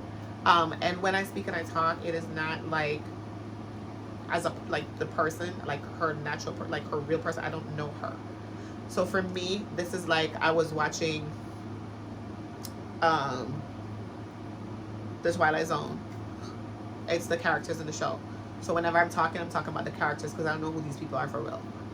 And they don't break character when they get on Twitter. They are talking as if this is what it is. And so that's the reason why I bring up that sometimes, even though I don't like to watch a Twitter because I like to watch the show. But being on Twitter, you get to see a little bit of behind the scenes and understand what's really popping and what's going on. So yeah, I do that. Let me know down below what you think. What you think about Wendy and Nika's rivalry, and do you think that Nika is bringing anything to the show? And let me know what you think about Candace and Giselle. Are they going to be able to mend their fences? Are they going to be able to ever come together and speak again? Let me know what you think about um, Ashley and her marriage situation and her whole life and what's going on. Robin and Juan, we already know what we think. I think the whole world thinks the same thing about Robin and Juan. I don't see anybody defending Robin and Juan like this is like me. Like no, I don't. I just maybe those people are not on my feed, but I think everybody kind of understands that Robin is playing these games. I don't know if they're doing it together. I feel like I'm saying I don't know who's gaslighting. They're gaslighting us. Okay. This is planned and orchestrated, and they know what they're doing because they're collecting that check in both of them. So he's gonna come on a couple shows so he could get some checks because he's not working right now. Okay. Then they want to talk about Chris was not working and this and that. Chris always was doing something because Chris does his lessons. He cooks. He's a chef. He's like there's never was a time when Chris was really not doing anything that I saw on the show. So that's something that I wanted to address. And I just wanted to talk about these things and give you my review of what I think is going down with Real Housewives of Potomac. It's been great talking to you about that. If you like what you see, you like what you hear, don't forget to like, share, and subscribe. Hit the notification bell so that you will get notified when I put up a video or when I go live. Thank you. All right. So briefly, I want to talk about Salt Lake City. So, I'm seeing Mary Cosby in the feed, and I'm like, okay, because y'all know I have not been on social media for a year in the way that I was before. And so, in watching, I started going on Twitter again, and watching what's going on, and taking it in. And all of a sudden, I realized I seen the reunion happening and everything, and I'm like, I see Mary Cosby in the reunion. I was like, what? Mary came back? I missed what? It's been almost 2 years. Like, chaboo. I gotta go watch. I'm on episode 5, I believe, of Real Housewives of Salt Lake City. And child, I'm only on season 4, episode 5. They have another episode showing right now, and the reunion is playing tonight and so on, but I needed to do my video and I need to hurry and get through this. It's so many episodes that already went by that I missed. I'm like, and they have so many episodes with this one. I'm like, oh my god, like what's happening? First of all, I don't know if I'm gonna really review that right now. I just want to give a little, well, I've only done episode 1 to 5. First of all, Mary came back. Mary, I don't know what Mary's doing at the show, because Mary is showing that she don't got to do nothing. Because Mary is not. Mary goes to the place and Mary is not engaging with these people. She's like, no, I don't want to do that shit. I have to sit down and I have to really talk about this. Episode 1, everybody's looking for a fresh start. Whitney goes to meet with Mary. Mary is like, no, I don't want to hear what you got to say. Mary was there for like 5 minutes, which is like, oh, you call me and my husband predators and this and that or whatever. It didn't go well. Then you got this new girl, Monica. She was Jen Shah's assistant. I don't know how she ended up on the show, but I like her. You have Angie. I don't know who she is, but she seems okay for now. For some reason, she's not. There's some animosity with Heather. Heather always has some animosity with somebody. I don't know what the reason is for that. But her and they were not best friends, but they were good friends, best friends, whatever, in high school. And Angie, I guess Angie thought that Heather was not her type of friend that she wanted to carry on with. And so she's come into the show. She's more friends with Lisa Barlow. Meredith is having a problem with Angie. And I'm in season 3, so I don't know what's going on. So I don't want to go back and watch season 3 because Mary's not on it. And the only reason why I watch Real Housewives of Salt Lake City is for the small clips of Mary. The small things that I see, like just her interaction. And Mary, I've been dying laughing because everything she do is funny to me. Um, they had a clip. I made a post, and I used the meme that they have with Mary because Mary, they told her that she was being invited to the Trixie Hotel, and Mary called up the hotel asking them if they have Dom Perignon and all this stuff. And Mary was not put together for the scene, but she filmed the scene, and I'm like, okay, just because when Mary looked good. Mary face looked good. Mary looked like she put on a little bit of weight or something. Like, I don't know what's going on. Mary looked round in the face. Her hairstyles are popping. She's popping right now, okay? But she's not really trying to film, like, be engaged. And she's not going to be engaged in the back and forth or the bickering that's going on with the ladies. So that's something. Lisa and Meredith are making up so far from what I can see. And it's you know, Lisa Barlow, she's up and down. Meredith is a little bit up and down too, but I think Meredith always tries to give Lisa a chance, but Lisa, I don't think she's really that good of a friend of Meredith. I don't think it's gonna last.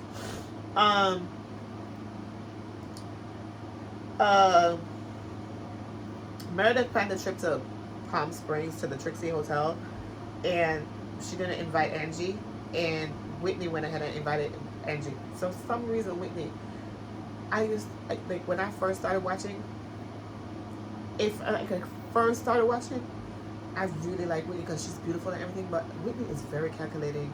She is very cunning and crafty, and she do some underhanded things that just don't make no sense. Because she deliberately invited Angie, and then she acted like she was going to come later than the ladies and went early, saying Trixie is really her friend. Took over the trip that Meredith planned, and just doing some stuff that is like you trying to start a problem. Okay? And if I was Meredith, I would have been went off on her. And Meredith is really trying to give her the benefit of the doubt and not really go off on her like she needs somebody to go off on her. Because she just be doing too much. Okay? Heather. Y'all know that I liked Heather. Like literally Heather was my favorite. Like when I first started watching the show, before I understood the dynamics with Mary and what they were doing with Mary and all these other things, like Heather is just somebody that she just shows me like the different things. It's like she's more open, and seeing her without Whitney and the crafty and the cunningness that they were doing is a vibe. I'm really trying to figure out what's going on because I see that Heather has some issues internally. She has abandonment issues for the being put out of the Mormon church and like really being a Mormon, okay?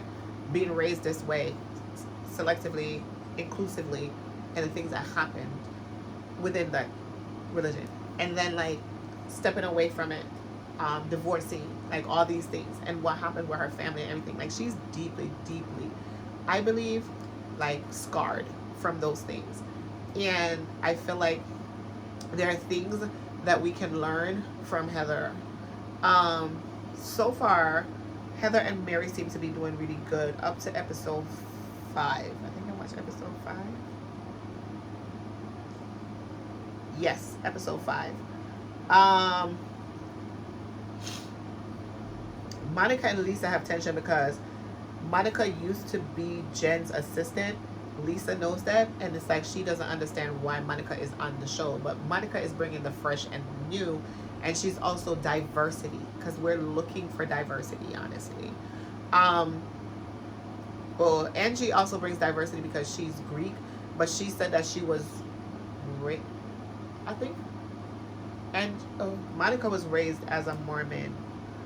Her mom was in the church. I think both of them, I'm not sure.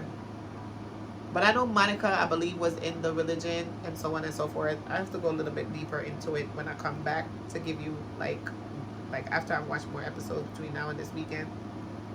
Because I still want to review it because it's a show that I like with Mary in it. It is a show that I will watch with Mary in it. Without Mary, I'm not watching. If I knew Mary was in the show from before, I probably would have been watching it, because in my grief and my stress, like, these are things that kind of make me laugh and, you know, put things to the side and so on and so forth. So I have to go into this more deeply. Monica is not backing down from Lisa. She's going toe to toe with her. I don't care. And she's like talking more about, you know, because Lisa, oh God, on the way to the trip, she said she lost her ring. She kept telling everybody it was a 60 G's, a $60,000, a $60,000 ring. And Monica was getting a little bit upset because she's like, people around you don't have this. So you got to be more sensitive to people, because nobody wants to hear about your $60,000 ring. As when the ring is probably insured. She's like, yeah, I'm going to call my jeweler. Like, rubbing it in her wealth and her opulence. And making Monica uncomfortable, because one of the things that Monica talks about is that she doesn't want to look less than or feel less than around them. And it really does seem to bother her, and so on. So we didn't find out till like the 3rd episode that Monica used to work for Jen. So this was tea for me. I'm watching. So I'm going to finish watching, and then we're going to talk about it, and we're going to talk about it in depth. I'm not even on the part with the reunion with Twitter, because I'm not there, and I don't know what's happening, like what happened in the show, and so I can't speak on it because I don't know. And so I'm gonna binge this weekend, and we're gonna talk about it, and then as I'm binging, I will watch the reunion as well, and we'll talk about it then. You know, I'm always a day late and $1 short. Don't be mad. All right. So that's it for Real Housewives of Salt Lake City. She's back. So let's walk over to the dance hall in the streets. Jada Kingdom and Steph London, they broke the internet last week. Remember, we talked about it, this back and forth with them. They each released like 3 songs. In the middle of the clash, Jada jumped out and Steph jumped out and stopped ball and said, Jada tell lie panar, and she no want continue with it because Jada tell lie, and this not true and that not true and this and that, and great and blah blah blah. They was song for song for 1 minute. Jada, Steph do the song, said that or that. Jada do the song, said London bed. I like London bed. I like that or that. But I like London bed. Jada and my girl. Jada win the clash. Jada win the war. When Jada win the war, Steph start ball and cry and say she done with it because this and that and that. And then she gonna make one song about 3 days later. So you know the people them come, them hype up Jada for do another song. Steph do a song when name Dead Girl Walking. I like the song because literally she come with so many, like, the song was versatile on so many different levels. The only problem for me is Steph don't bring that energy like that. She's giving the sounds, but I feel like the delivery could be a little bit stronger.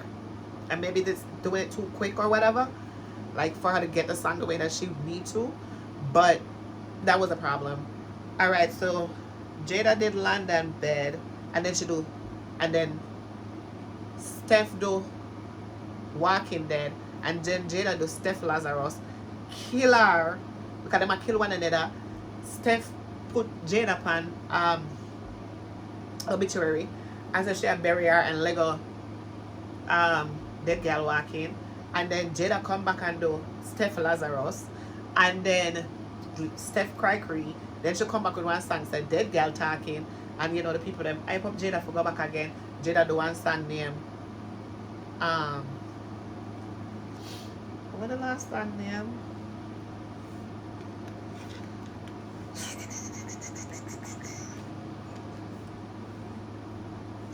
The last song name Accept That. But no, Jada never wanted to do the last song, because Jada know she kill her. She take 3 days to come back, you know, and so on. But true, we are ride the wave. Remember we said we are gonna ride it. So we are ride the wave. So Jada I ride it. Jada done win. The last song, I not too love it and my best. I love London Bed and I love Steph Lazarus. Them 2 songs, them bad. Versatility I show upon the 2 of them side.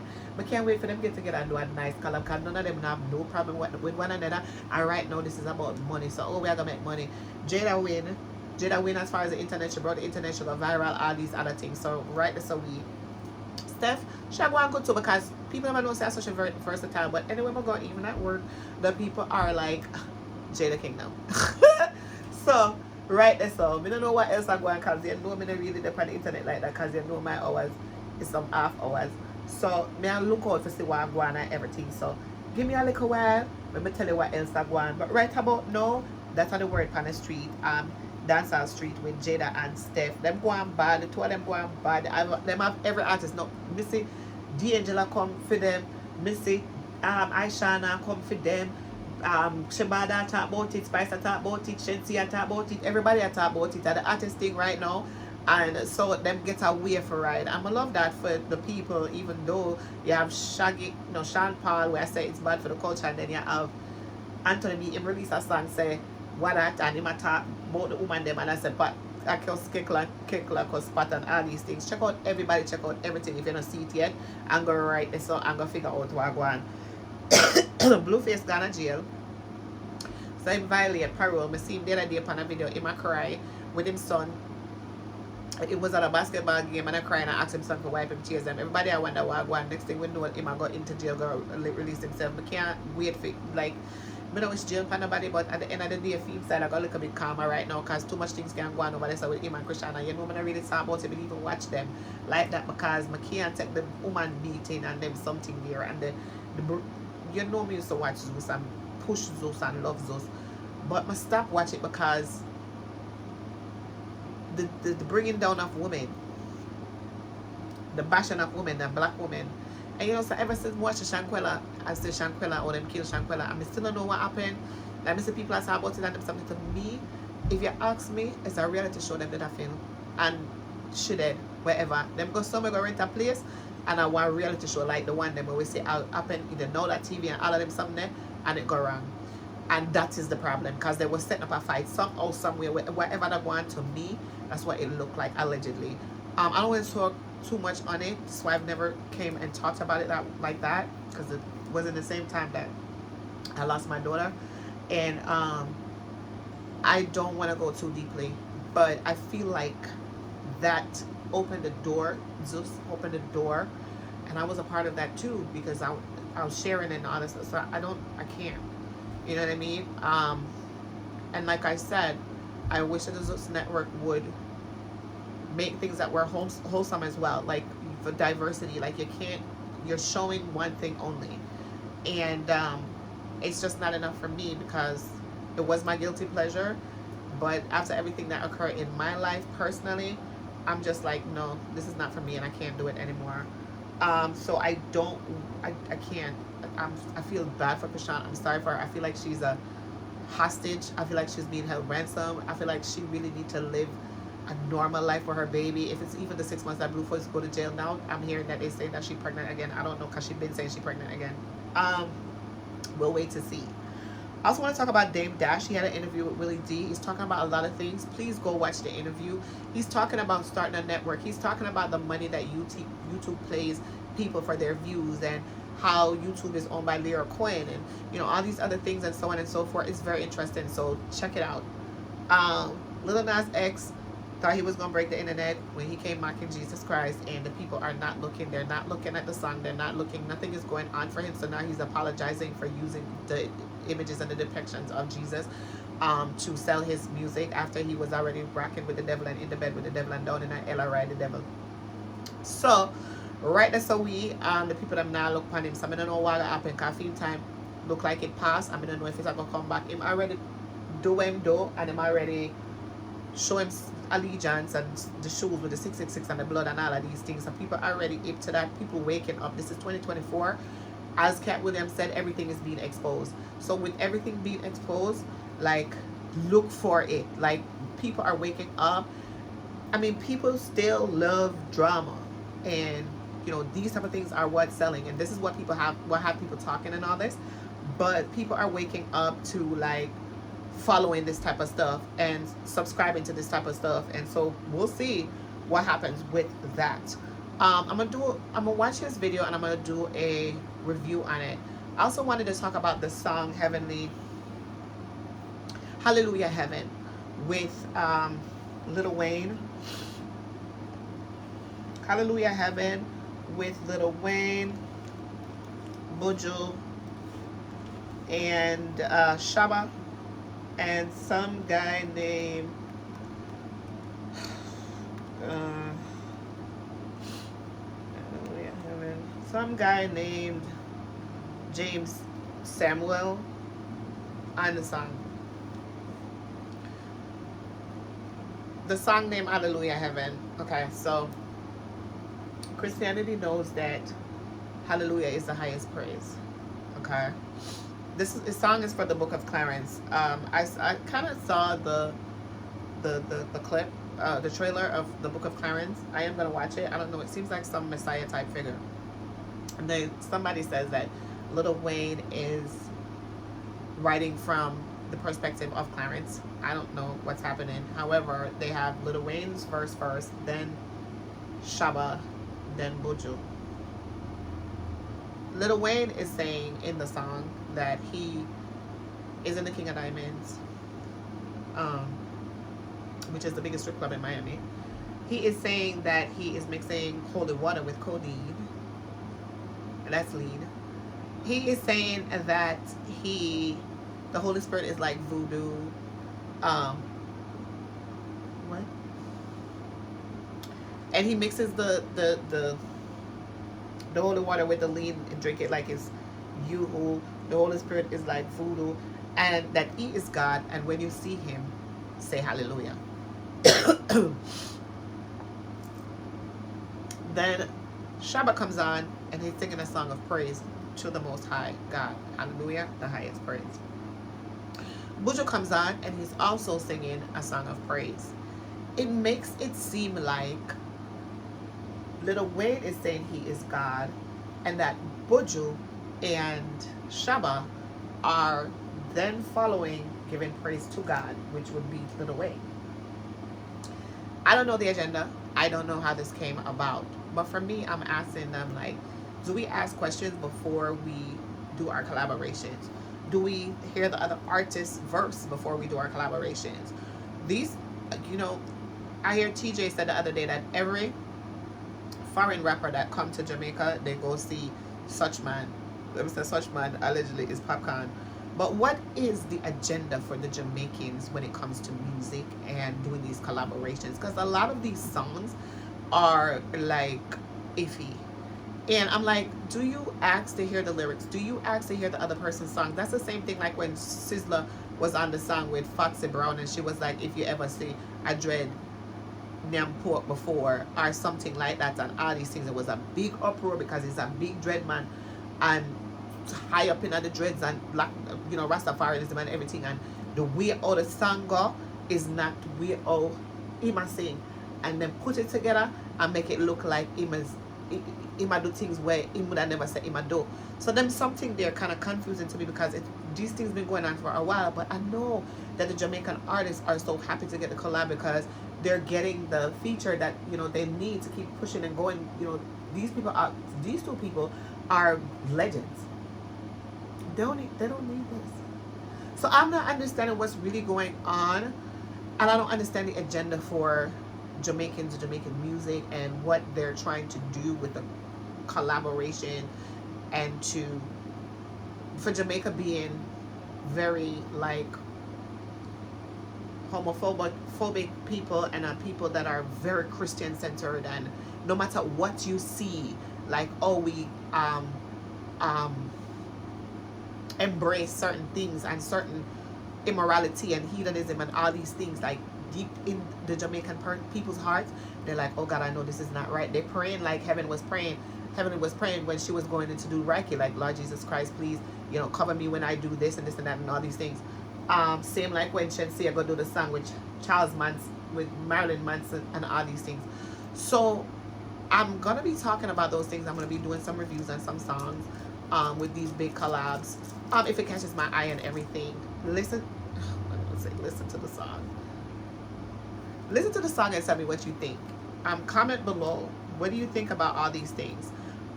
Do you think that Blueface is going to go away for a while in jail?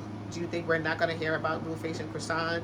or do you think we're going to continue hearing about them? What do you think about Lil Nas X and his song and, you know, his apology and all the things that are going on? And what do you think about Salt Lake City and everything that's happening? What do you think about Jada and Steph? Do you think Steph won the war or Jada won the war? What do you think about Dame Dash and his interview with Willie D? And also, if you listen to the song, tell me what you think about it. Am I like, is it me? Like, am I weird? I don't know.